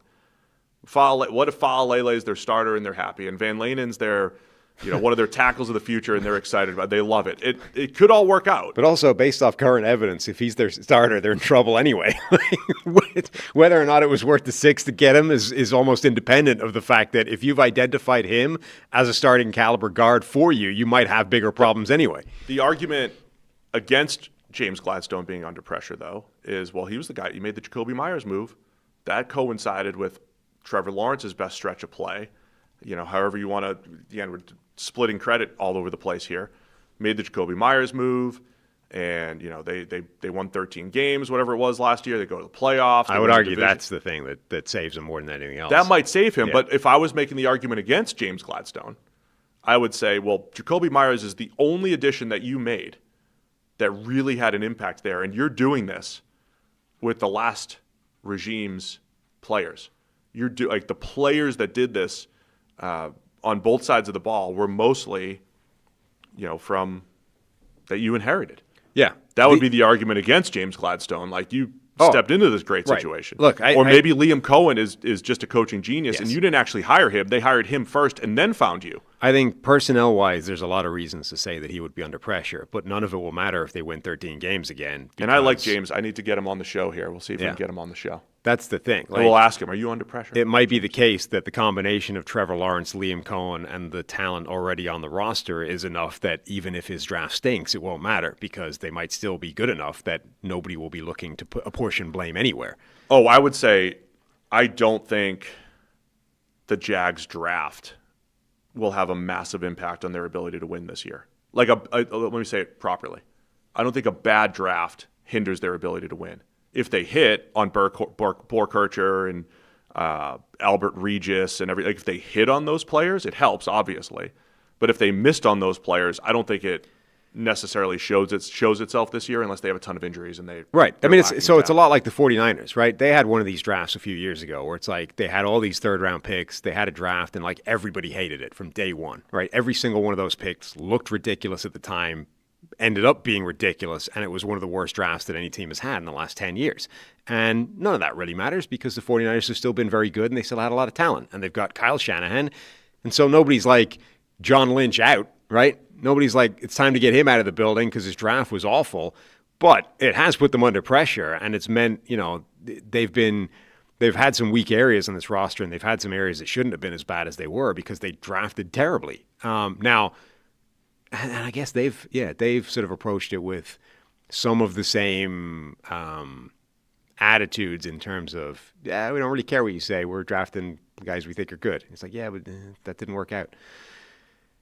Yeah. So anyway, the bottom line is it won't matter if everything else is good, but if everything else isn't good and you drafted terribly, that will become That's what everybody a problem. should do. Draft the players that you want and everything. Well, except, I love it, though. Probably not when everyone thinks you're bad. I don't think, if the Jags win 8 games this year and they regress, and then we're sitting there at the end of the year and it's like, man, that O-line is an issue. Like our friend Brandon Thorne last week at this time was like, I don't love the O-line. If the D-line is lacking depth because it feels like, hey, defensive tackle is not really a strength, especially rushing the passer. Like if those things show up during the season and they win 7 or 8 games, it's like, all right. That's where it is. A year from now, maybe there's some pressure. If they win, there's pressure to, in year 3, solve it. If they win 8 games, have taken a big step back, and basically nobody from that rookie class has done anything, I think there's some pressure there. Yeah, because like I said, there's an argument to be made that Parker Washington and Anton, I'm just going to read all the players that they inherited. Brian Thomas Jr., Parker Washington, Anton Harris, Trayvon Walker, Josh Hines-Allen, all these guys that they inherited were the nucleus for that team, and they just needed a coach to come in, get the most out of Trevor Lawrence, and put it all together, and it was Liam that did all that. Because remember the timeline there. Liam Cohen was hired. Yeah. And then they make the GM move. So you can't even give Gladstone the credit for hiring the coach in Liam, even though they were connected in Los Angeles with the Rams. Mm-hmm.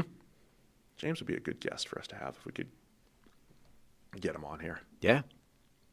But none of you listened to our Les Snead interview. Thought that would be great. Thought you'd all want to hear from Les. His protege. All right, let us know in the chat. Who else? Who else is under pressure? What else we got? Anybody? We ran out of our list here, but yeah.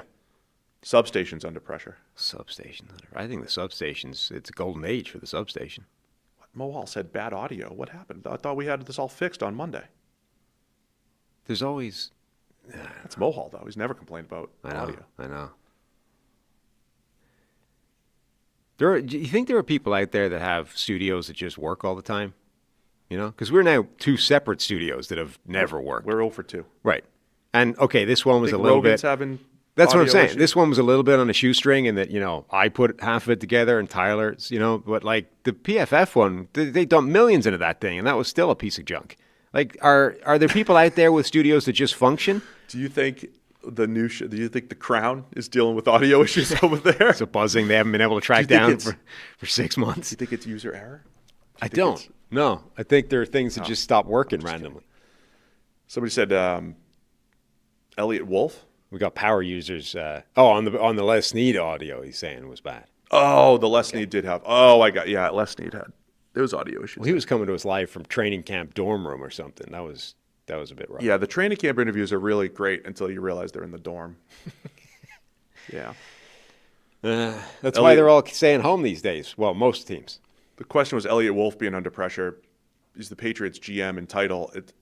That's an interesting one because, well, first off, his draft 2 years ago, before Vrabel got there, when Mayo was there, was awful outside of Drake May, which is like the expected pick. Right. They're all gone. And then last year, their draft class was much better, but the confounding variable is Vrabel brought in one of his guys, and he's there. And how much control does he have when it comes to personnel? So how are you – and they just went to the Super Bowl, so how are you – That's the thing. The team's deploying winning credit and games. blame there. I don't think he's under pressure until they stink for a season. And then under pressure is different from under pressure from an outside point of view, no. Under pressure internally in office politics terms, maybe. Like that's a different thing. Yeah. That could be the case, but I don't know about that. Oh, yeah, Todd Bowles mentioned that. We should have mentioned Todd Bowles. Bowles has to be, yeah. Because there were questions about whether he would even come back this year, and it was the defense that collapsed. Yeah. And if I'm going to mention Baker and him being an almost 500 quarterback with the Bucs, Todd Bowles, given where their roster's been, I think for the South he's underachieved. Bowles has to be under pressure. I did briefly wonder whether it was worth bringing up Andy Reid, given how last season went. Not that another one of those years would get him fired or anything. I think there's too much credit in the bank there, but. How long? Again, the idea was that Andy Reid plus Patrick Mahomes equals just instant Super Bowl contender, right? Yeah. And last year showed that really isn't the case. And this Chiefs roster looks in rougher shape than it's been for a while. They're 6-9 in their last 15 games with Mahomes. So 6-8 last year, and then the Super Bowl where they got smoked. And one more year of underachievement would immediately, I think, start conversations of you're now wasting Mahomes' prime. Right, this guy, you're wasting rings that should be adding to his hand, right? Man, life comes at you fast. Really does. You just don't get long in the NFL to. This is the thing Tom Brady's talking about, right? Is we fire and he was talking about it in soccer, but in the NFL as well, we fire coaches way too fast. I think we've shown multiple times now that Andy Reid is actually really good at this. If 2 underachieving years, does that mean he's lost it, or does that mean other things around him changed and maybe we try and fix those things? I heard, there are some Chiefs fans that are turning on Andy Reid. That's what I mean. Because they're trying to figure out, they keep going back to A-B analysis. Well, when Eric Bieniemy was here, maybe it's Bieniemy. Maybe it's Matt Nagy. Maybe it was Tyreek Hill. Okay, they had one good year without Tyreek Hill, so it must have been Bieniemy. I think they wanted Andy. There was a point where they wanted Andy Reid he's better than Belichick. He's better than this coach. He's the best coach in the NFL. And then all of a sudden, Andy's outdated. They're not going under center. They don't do this. They don't do that. And sometimes you're going to be turn right on them quickly. Yeah, and sometimes you're going to be right. There is a time where the game moves on from coaches that the message gets stale. I tend to think though that the league is calibrated far too much on the other side of they try and do the Belichick thing of always get out a year too soon rather than a year too late, right? They try and do that. I think that's a massive negative EV thing where we're burning a load of very good head coaches because of one bad year or 2 bad years or things outside of the head coaching sphere of influence that all came together at once and decided that guy lost whatever ability he had in the first place. I think generally speaking, if a coach is a good coach and things go badly for a year, it probably wasn't him. Yeah. But he'll be the guy, that carries the can for that. But we keep going back to Brady winning without Belichick. I know, is a data point. But I also think Peyton Manning winning with multiple head coaches is a data point. And at some point, it's we know that Mahomes is more important than Andy Reid. Yeah. But Andy Reid was a big part of what got him there. But I also think a big part of this is the office politics side of it, which is owners will only tolerate a certain level of underachieving for so long before somebody's head has got to roll. Yeah. And then it's a case of whose head rolls. We can't get rid of the quarterback, generally speaking, because he's on the contract, there's salary cap ramifications, and he's the most important player on the field, right? It's more complicated to divorce yourself from the quarterback. So generally speaking, it's not the quarterback's head that rolls. The GM, generally speaking, is above the head coach. So if one of those guys has got to be fired, it's going to be the coach. So I think a lot of these head coaches that get fired is probably because somebody's thrown them under the bus to keep their own jobs, which is probably the sad reality of it. We're going to wrap it up now and throw it to Nick Underhill in a second. But one last piece on the Andy Reid thing in my daily show, once a show PSA on bad data. I saw the graphic going around. Bad data bowl? Yeah, the bad data bowl. Here's a bad data bowl entry. That's what we need to do. Just accumulate all the bad data bowl entries, and then we'll present them and shame people at the bad data bowl in the hallway outside the big data bowl at the combine. That's what we'll do. We'll just let's accumulate a book. You give prizes out. That's what it'll be. Here's your bad so you data don't bowl have to prize. present it. Yeah, we'll just embarrass you. We just accost you in Starbucks lobby waiting thing and just give you a prize for your bad data entry. And I think it was Chiefs fans. So it was like Mahomes stats in the shotgun versus under center. And it was like, his passer rating's like 108 under center and 92 or whatever from the shotgun. And it's like the missing piece of context there is how many goal line plays, because you have the touchdown interception ratio is insane. All the goal line plays where it's under center, where it's like when people put up, look at these red zone numbers. Patrick Mahomes has 78 touchdowns and only 4 interceptions in the red zone. It's like, yes, it's the red zone. That's the standard. Almost every quarterback's going to be 78-4 touchdown interception ratio, if not better. And so it was like under center, stats are great. Shotgun, the stats aren't as good. Sample sizes are completely different. But it's because of, as you get closer to the goal line, you're under center. You have more opportunities for touchdowns, of course. That's a big part of it. It doesn't mean run more. If you just run more under center, it's your magic sauce. Let me throw you some names before we get out of here, just from scanning the rest of the league. I wanted to mention Kevin Stefanski. You thought that was bad? You thought that was bad. I mean, it's a first-year head coach in a half rebuild with Atlanta. I don't think the expectations are high. They don't know who their quarterback is. They have oft-injured Tua, oft-injured Michael Penix Jr. They have a couple nice nuclei pieces in Bijan and Pitts. You're loving my vocab here Very today. scientific today. Yeah. So they're looking. They're just, the expectations are low. Their edge rushers are hurt or suspended. The expectations are low for Stefanski in year one. I just think he's under some pressure to prove that he still got it, Like he went from 2-time coach of the year to, you're the problem here in Cleveland, and maybe you just don't have what it takes anymore. And he's, I think, got to show that he does in Atlanta in a tough situation. Matt LaFleur in Green Bay, I think, is under a similar type of pressure that Kevin O'Connell is in Minnesota. I'd agree with that albeit, I think, with a better – he's got Jordan Love, right? Kevin O'Connell might not have a quarterback that functions the same way. No, I think the LaFleur pressure is similar to Chris Ballard with the Colts, is that you've established this baseline. Can we get through? Can we get past it? It's like James Franklin at Penn State. It's Chris Ballard. Like, we know you're a 9-win team. We know you're a 10-win team. We know you're in the playoffs. Could you win some games in the playoffs, please? That's the pressure LaFleur is under. Malik Willis, I think, is under pressure in Miami, not because expectations are particularly high, but because he's got almost no help, and he probably has 1 year to win himself a long-term job. I think that's fair. So that's just an unfortunate, it's kind of like the Baker Mayfield thing. You have 1 year to show you can do this. That's player-driven pressure that, hey, if you... it's not his fault, but if he plays like crap this year, that's probably his shot. There's a lot on the line, right? There's your potential 50... him and Baker both playing for $50 million contracts if things go well. Yes. Right. $50 million a year type of contract if things go well. He has the ability to win himself a lot of money and a long-term starting job this year, and he's been given no help to achieve that, other than being given the starting job, I guess. Who else did I have? Dan Quinn in Washington. Chat's mentioning Dan Quinn as well. I don't know. I think you've got the injury last year to Jaden Daniels that affected things. I would say if the defense is bad, there's pressure, because they've revamped the personnel on that side of the ball, his side of the ball, and so they need to be better. I mean, I think in Washington, David Blau being the play caller, first-year play caller for Jaden Daniels, you're now saying out with Kingsbury's offense, in with my Ben Johnson style offense, I'll get Jaden Daniels back on track, and he's like 15 years old or whatever, blah.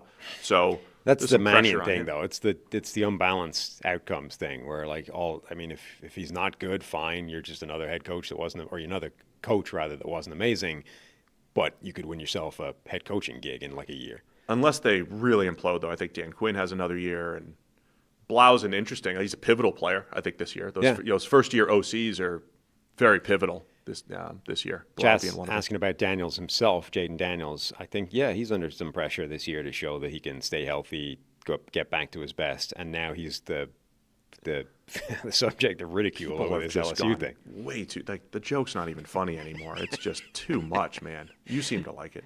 It's funny. But every MLB team used the same joke. It's like, we won. The National Park Service dragged them the other day. Like when the National Park Service is dragging you over your thing, now we've jumped the shark. There's your buddy, Angry NFL Scout. Was he my buddy? He's your buddy. Dropping some rumors out there about Jaden's mom and different things she seems to be taking more crap over it than he is. That I hadn't seen. Yeah. So sometimes, I'm not saying Jaden's a victim in this whole thing, but sometimes your supporting cast is not putting you in a position to succeed, we'll say, if that's the case. But the meme's gone a little too far with Jaden. Now, if he really is the one pursuing, retire my number and don't give it away, and maybe he deserves some flack. For that, he does. I did tweet at UMass Lowell to retire my number. They weren't having any of it. They said, "No, we're dealing with NIL over here. We don't have time for that." Yeah, we don't have time for that, which is fair. That's a little disrespectful. Well, I should have played better. I mean, see, again, this is just another example of your mental inadequacies to be a superstar, right? Because Aaron Rodgers would listen to that and go, "Oh, you're not going to retire my number," and he would go out there and have the best season that the local Cincinnati men's league has ever seen, based off the spite that motivated him to achieve. You're just like, yeah, it's probably fair. I'm going to show I probably should have my number. Good call, haters. You're the walking meme where it's like, the haters said I was going to fail. Good call by the haters. Honestly, that's you. Yeah, but that's why you didn't make it.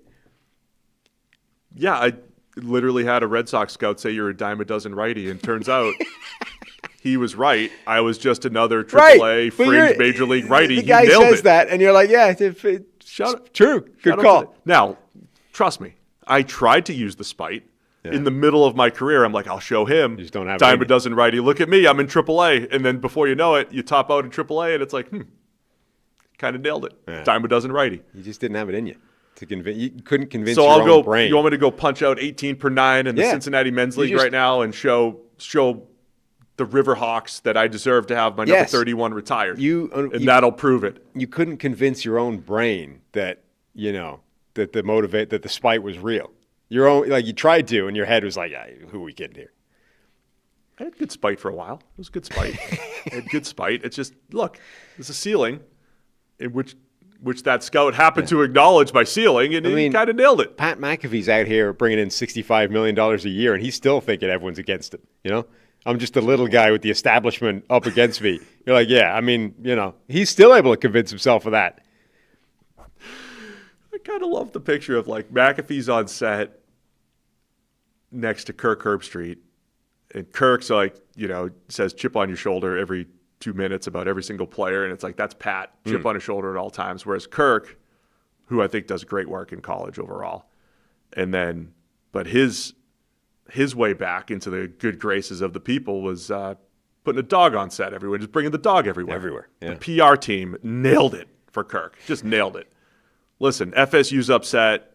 You killed this fan base. They're really upset with you. Get the dog out there. I've seen a lot of get Peter, get Ben, get them out there. I've seen a lot of bad calls from crisis management and PR firms and those marketing teams and that kind of thing. But if there was somebody whose idea, if somebody brought that idea to the table, if that was a thing, right, and somebody went, "Hey, I've got it," they extended his career 20 years. That is one of the greatest PR moves, marketing calls in the history of the game, right?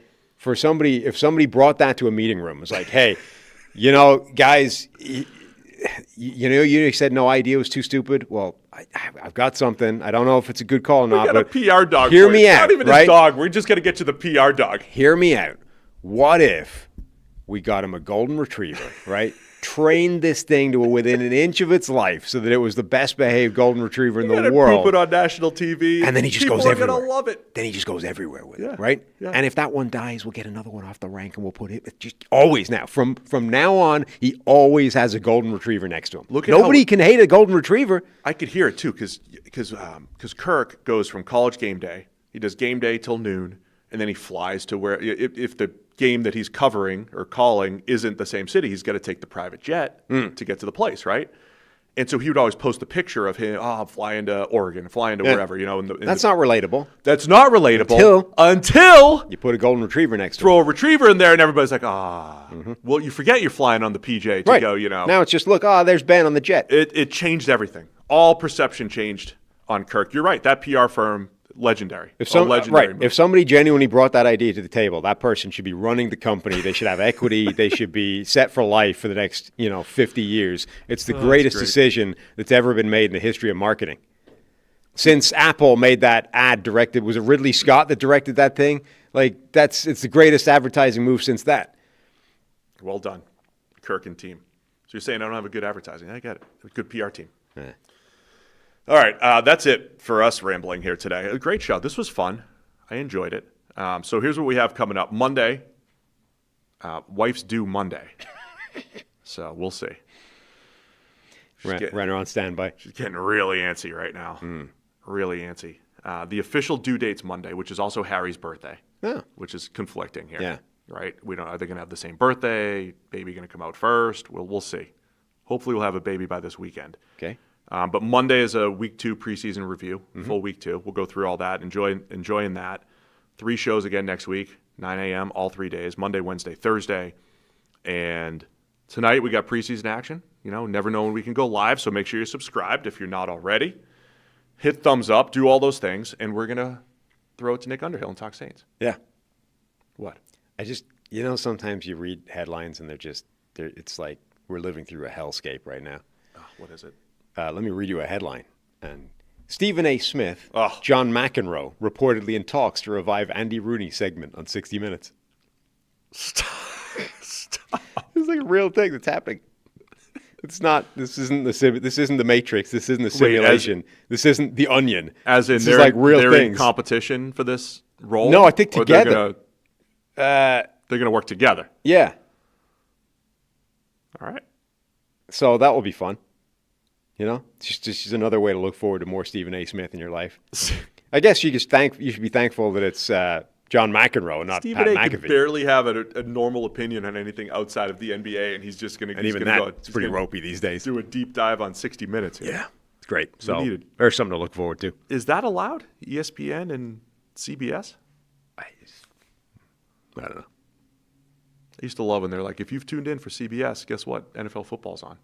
If you're looking for 60 minutes. Before moving over here, I was unaware. I've never seen a second of 60 Minutes, other than all I knew is it was never on time because the back end of every NFL game was. You'll get it on time on the West Coast, but if you tuned in for 60 minutes, you're the only one. The NFL's on right now, correct. So enjoy it. Yeah, so that was all I knew about 60 Minutes is it was never. They don't do that anymore. They got rid of that. I miss that. Very nostalgic. And I'd always be like, who was not watching the NFL and was opting in to 60 Minutes? Who are these people? It's 10 of them. All right, that's it. That's it for us today. We'll see you again Monday morning. Here's Nick Underhill taking us home. All right, we're excited to be joined once again by Nick Underhill of New Orleans football, making his return to Check the Mic. Nick, how you doing, man?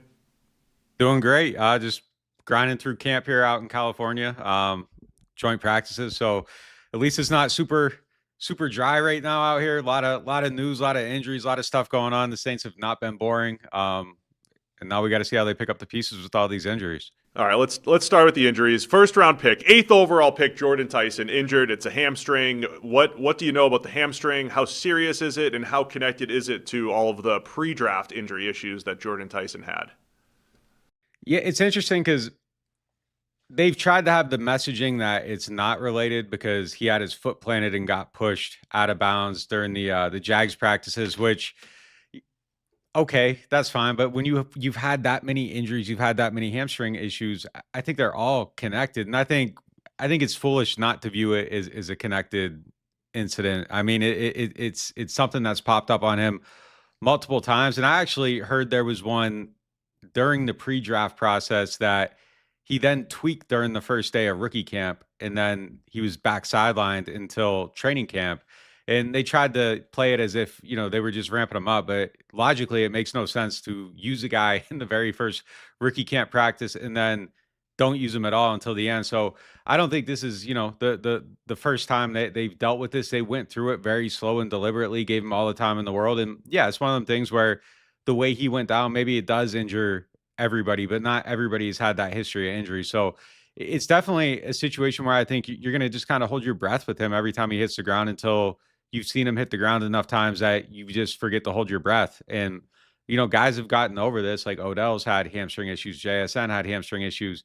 So he won't be the first guy to come in the league with it, but it's definitely something that they got to get under control. And, I don't see how you can act like it's not connected when that was the issue that allowed a guy with his talent to be drafted 8th overall. I think if he was a healthy player, he's probably, at least to me, watching all these guys, I think it's fairly obvious that a healthy Jordan Tyson was the most talented receiver in this class, and that's exactly the guy that you've seen in this training camp. So I think it is a big deal for them because I think they've just lost an eraser, a guy that allowed you to play offense at a level to where your defense with a bunch of guys this side of Chase Young don't look like the ingredients for a top 10 defense. For them to win the South and to do all the things that people are optimistically hoping they'll do, I think Jordan Tyson makes that path a lot easier. If you want your run game to go to the next level, like they might have the pieces to do that, but I think if you're throwing the ball with Chris Olave, Jordan Tyson, and Devon Bailey is your top three,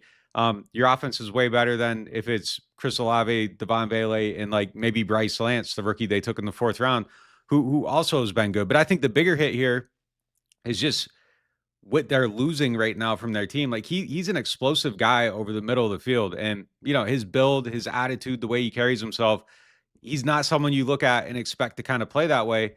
But we chart all the passes at camp and, estimated average depth of target. Like we might be screwing these up by a yard and a half here and there, but over the course of time, the sample size gets big enough that it's a true enough estimate that you can say it in public. He was at like 6.8 yards per target, and it's because he's just attacking over the middle of the field and he's open there all the time. And you just see him make these plays and run a quick slant, and then he's turning up the field, and they're actually getting yak in this offense now, which if you look at it, like it was an abysmal yak offense. And, they got that element with him that allows you to turn a 4-yard pass into an explosive. And I just think losing that, takes away some of that easy money that, it's like hitting on a penny stock on those short passes. And now that you're hitting home runs, they're without that now. So I think just every yard becomes a little bit harder. I think they're good enough to get through it if, Tyler Shuck does take that next step. Chris Olave looks unbelievable out here. But yeah, I mean, I definitely think it's a big hit. And as far as how long he's going to be gone, the word I got was about 2 months, which I think would make sense with the hamstring injury. That would probably put him back. I don't know. That 7 weeks from now would be the end of September, early October. Maybe he's back on the field. But then they got a game at MetLife, and then they go to Paris. So maybe there's considerations there where maybe if you pull back 2 more weeks, you get 3 because you got the bye week after that. So, I mean, there's a lot of ways they could go about this, but I think they're just kind of playing it by ear right now and seeing how he responds. You keep Jordan Tyson away from MetLife at all costs. That's a good plan. I mean, it makes sense for them to be playing it down in terms of severity and connection to the old injuries because, why would they do otherwise? But what do you get the sense of? Are they concerned internally that, hey, this guy we drafted with a history of hamstring injuries has all of a sudden immediately got himself a hamstring injury? As you said, like this was the thing people were scared of with Jordan Tyson. It's already reared its head. Are the Saints concerned, even if they're not saying so publicly? Everything I've gotten back is that like I need to calm down about it, So I don't know that they're looking at it that way. What does that look like? They're like, calm down, Nick. Come on, just calm down. This is nothing. There's nothing to see Yeah, here. The guy's barely been injured the last 4 years. There's nothing to see. Come on. I think they're at the part of the journey where they still expect everything to work out and everything to be okay. And it might. Like, I'm not super freaked out about it either because like you saw Marshawn Lattimore come in and deal with it, but there has to be a level of reality here to where it's at least on the list of concerns now. I don't know if you graduate it to like major worry. I would probably graduate it to minor worry at this point. Like this is the red flag is being waved before the games are even played. So it definitely has to be something. I think they got to have a plan. I know he's adjusted his approach too, like to where, he's changed up his diet. He's working with all the trainers and stuff early on, which is usually like the year 3 progression for people. I think he's there now. But look, for me, like I was doing this thing last year where I was going out and watching guys because I thought the Saints were going to have like a top 5 pick. They ended up picking 8th, but I was going out and doing these like scouting stories to various colleges. And I went out to watch him and he got hurt in the second quarter with the hamstring. So like, it's just it's a thing, man. Like it's a thing that I think does have to be some level of worry. I think, I don't think they're in full denial. I think just public messaging and private public messaging, I guess, is still, hey, like it'll be all right, y'all. Like they got a plan and everything. But yeah, I think you got to elevate whatever you're doing at this point now. Like have a high level of detail on this, have a very specific plan because like the talent is insane. Like when he gets out there, I think people are going to be surprised by like how well he fit into this and how well he was playing. I was blown away watching him. Like honest to God, no hype, no bot. Like it was just extremely obvious that his ability to move on a football field among other people who move different than other humans was completely different. Like just watching him run, like it was something that you would stop and take notice of. Like, wow, look at how he's gliding. Then you watch him run the routes, and like those were going viral on a daily basis. Like blaze out, Quincy Riley falls 7 yards off him, and like he was just getting open like that over and over, and he was different. So yeah, I hope they got a very, very specific plan. I'm sure they do. Their medical guy, Ted Rath, came over from Philly. Like he's been, I don't know, he's like award winning or whatever. Like people in the industry think he's really good. Last year, their soft injury tissues like basically disappeared. They've got a few going on right now, but I feel better about their ability to handle this than maybe some previous versions of the Saints staff where it was like guys were getting misdiagnosed and injured all the time. It feels like, that part of their organization actually is in the right place now. Last thing on Tyson, but did you get a sense pre-draft, because Sam and I talked about the whole process where it went from he's injury prone, oh, there he is at a pro day, he looked great, he's going top 10, we're back on track. Did you get a sense that the Saints signed off on him and said, we're comfortable with the injury history, we're good to go, and that the Saints were in the minority? Or did you feel like, hey, there were a lot of teams in the mix here, or did the Saints feel like they took a bit of a chance, but it was worth it because of the talent? So, I mean, just kind of through whispers and my reporting process, I mean, starting in whenever the day the draft order was finalized, like I tweeted something about Jordan Tyson. So I think he was just kind of the guy for him. I think they were comfortable with it. Obviously you go through your process with that, but even before looking at it, like I kind of feel like that was a guy they had targeted and he was on their list of guys. It's, the fact that it went like that though. I mean, look, it's obviously a major risk, but I think they were comfortable with the level of risk. And, if they figure it out, like all this is going to go away and it's foolish to, when you look back on it, the level of concern, but like it's a real concern right now until you get to the other side of it. Like he obviously has to figure this out. Like it's obviously something. There's like 4 of them in a very short period of time. So yeah, I mean, I think they were comfortable with it. I think they made a decision. They went through their process and all that stuff on it. But yeah, I think just them organizationally, they're a team that's always willing to take a certain level of risk with some of these gambles, and sometimes they work out and sometimes they don't. Like Ryan Ramczyk was a gamble. If you remember that one, like he was hurt when they drafted him. Ended up going at the end of the first round. It worked out for a while until the knee didn't, and then he was done. And then Marshawn was a risk. That one worked out for a while, and then it didn't. But then like Marcus Davenport was a risk, and that one didn't work out at all. So yeah, I mean, I think just organizationally, and that probably is one of those things with like the security and the way they're built. Like I think they're willing to roll the dice in some places where, other people that are maybe a little bit, less secure in their spot are going to be more risk adverse than them. I guess when it works, it works, and when it doesn't, it doesn't. I mean, that's just something that they've kind of done. In a couple spots, yeah, I feel like they've won it. In a couple spots, I feel like they've set back the team tremendously. And I guess that's kind of, the binary process of first round picks. Like you either hit or you don't. Like there's really not like an in between there. It is interesting though. Like as we're talking about this, like if you kind of think about like the fall of the post Breeze Saints, they lost 3 players, like just kind of out of nowhere. Mike Thomas wasn't injury prone really, so like I wouldn't include him in the draft process. But like, Marshawn just basically kind of fell off, and then Ramchek's knee just went to dust, and he was done. And you lost two Pro Bowl players, like just outside of the plan with no contingency out of nowhere. So like the long tail on the risk, like still ended up biting them and costing them. So yeah, I don't know if you ever really actually beat it. I guess with the hamstring you could, and if he gets right, they could. But it's definitely something that they've decided as an organization that I think they're willing to take some level of risk on injuries. You mentioned Bryce Young there a minute ago. Obviously, another rookie, lower down, different type of player. You also had a tweet the other day that said, Lance is wide receiver 2 today. To what extent do you think that Bryce Lance can sort of pick up some of the slack left by Jordan Tyson being on the shelf for a while, even if in a different role, but albeit getting some of that playing time? Good save. Yeah, even before Tyson got hurt, I would have probably put like the over under on yards at like, I don't know, 375 or something like that. I felt like he was going to carve out some spot where he was going to get on the field and make some plays.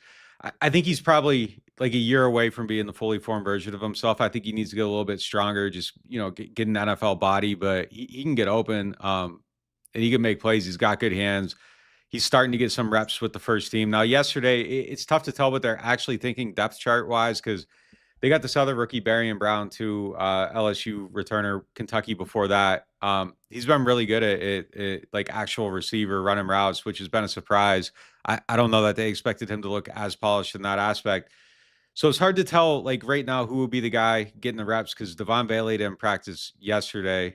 They got a walkthrough today. Rams practices at the end of the week. We'll probably get a better feel for it there. But yeah, I think he can pick up some of the slack. I think it's going to be, pieced together. And I think between all these guys, like there's a way to get the production. It's just not going to be the same. It's not going to be as effective. But I would expect Lance looks like a real player. Like he looks like he has a chance to be like, on the roster for a number of years. And, the way this thing is shaken out here, it's interesting because like they got pretty good depth. I think they got a lot of guys that could be a wide receiver 5, I think, on a lot of rosters. Kevin Austin Jr., I think, has had the inside track on that, but Bub Means just keeps making plays. Guy from Pittsburgh, he's been hurt, battled injuries. He just every day he's making plays. He made a lot of plays in the preseason game. He had a good touchdown yesterday against the Cowboys in between all the fighting at the joint practice. And yeah, like I think he has a chance to be on there too. So I think they got the guys to kind of piecemeal through this. And I do think that Lance will be a real part of that puzzle. Did you throw down in the Saints? You and like Brian Brodus going at it or anything? Like who'd you fight in the Saints Cowboys joint practice this week? I picked a guy, and if it was going to go down, I was ready to go. That's good. You look around, you just, who can I maybe not get knocked out by? And I had a couple targets. I was ready to go if I needed to. Man, it was crazy. I've never seen a practice like that, and I'm still stunned a day later they didn't call it. Like it was absolutely out of control at a certain point where it was just people were looking to fight, like 4 yards out of bounds. People were fighting. You got Big Papa Pump's son suplexing people on the field. Like it was, it was a scene, man. I couldn't believe they got through it. And I just always kind of relate back to covering Belichick and Sean Payton. Like they would have absolutely ended that and then just made their guys run for the next 90 minutes. It was crazy that this went on. I actually think Ronnie Bell got hurt during one of the fights. It might have been unrelated. I don't know. But like after one of the scrums, he was walking off the field and didn't come back. There was a lot going on out there. Like TMZ's hitting us up for videos. Like that's when you know stuff is like, oh, that's your big opportunity, Nick. That's your big opportunity right there. I was there the day Aaron Donald went nuts with the helmet and against the Bengals, and it was like, yep, that's over. See you later. No more joint practice. A lot of hype nationally, Nick, for the Saints. Defensive side of the ball. What are your thoughts on the defense? And then defensive tackle in particular, Brian Brzee being injured and out for the season, but Christian Miller looking good as a second-round pick. What are your thoughts on the defensive tackles and then this defense as a whole? I think they're playing above their head. I think Staley actually has a really good scheme. And, last year there's a lot of stuff. You get down into the EPA per play stuff and all that stuff. Like I think their defense was better than maybe traditional numbers pointed out to be. I think it's still up in the air a little bit for me. Like they've looked good. I'm just going to need to see them look this good in actual games to fully buy into everything. But I think I think Staley does a good job of making things difficult on people. I think he's got a scheme that features people the right way and hides people other ways. I do think Chase Young is like a legitimate talent, and I think he's going to keep showing that as long as he stays healthy, stays on the field. You saw it last year. I would probably call him second best player on this team behind Olave, very, very easily. And if he had a healthy year, that could even flip flop. Like he looks like the guy he was supposed to be. You've just kind of seen his attitude change, and he just seems happy. He's healthy. I think he's no longer miserable. The expectations are kind of off him, and he can just play now. And I think you just see someone coming into his own. Very good player. Overall, though, I think they gotta prove it. And there's some real questions. I think you look at their corner group. There's definite questions there. Quincy Riley got hurt yesterday with a groin injury. Martin Emerson Jr. would be the next guy up. He's played well, but again, let's kind of see it translate into this. Jonas Sanker, the slot star position guy, is new to that. Don't really know what he's going to look like in actual games. Kool-Aid's solid. Secondary. Julian Blackmon's a key player in it, but he's always hurt too. So if he stays healthy, so there's a lot of ifs and thens and maybes. I think the Brzee loss was a bigger hit in terms of just attrition overall. It's just like, oh man, there's another piece on a thin team already that they've lost. The guys behind him, Christian Miller, you mentioned him. He was great in the preseason game. He's been really good in practices. He's got a shoulder injury right now, not major, but it's just another little setback for this team that just suddenly has a ton of setbacks. But I got high hopes for him. Second round pick, really good against the run. Just one of them guys that can eat up blocks too on the inside, which is good. And then next to him, Vernon Broughton, a year ago, third round pick, was injured all last year. He looks great. Man, he had a one-on-one rep against Dylan Radins that was like so dominant. Radins literally tore his ACL on it. And he looks good. I'm optimistic about the stuff he can do. And I think Caden Ellis is a good piece for them. They signed him back from Atlanta this offseason. And, Staley just kind of moves him everywhere. If you're filling out your depth chart, like they've had him playing at will and Pete Werner at the Mike spot. And then they'll move Caden Ellis just kind of all around, just that mismatch piece. They just try to get him in different spots, walk him down to the line on third down, let him rush, a lot of stuff there. So there's some guys there, but I think this defense is probably, this year kind of felt like build out the offense to maximum ability, use all the resources there. And I think next year they're going to have a lot of cap space. I think they go all in on the defense. I think, they're probably a year away from hitting their full potential. Man, all the injuries you listed out there, is there a substation near the practice facility we don't know about? Man, so what do you guys think about the substation? I'm at the point where I think I might believe it. And even if I don't believe it, the narrative is strong enough that I think it probably negatively affects our organization and they should look into moving things. Seriously, that's if you're the a biggest player thing. And you got a 50-50 offer, I don't know. I might think about the substation, and it might be a tinfoil hat thing, but I don't know. Yeah, I think the substation is almost completely bullshit. I think it's funny, but I think what you've said is the only real way it impacts anything, which is there's enough people now that believe it that it probably is a problem for the organization because nobody wants to go and practice next to the substation. It's worth moving practice for a year just to see. What if you move for a year and you're one of the healthiest teams in the NFL just to see it? You're gonna A/B test it. Yeah, I like Yes. it. I think they need to. Like, yeah, they if I'm an older free agent who's had some injuries and there's two good teams after me, San Francisco's one, and it's another, and I feel like they both got the same odds at going somewhere, and the money's the same. I'm moving away from the electrical current. Like I just am. You got taxes, you got a substation. It's not easy bringing free agents into San Francisco.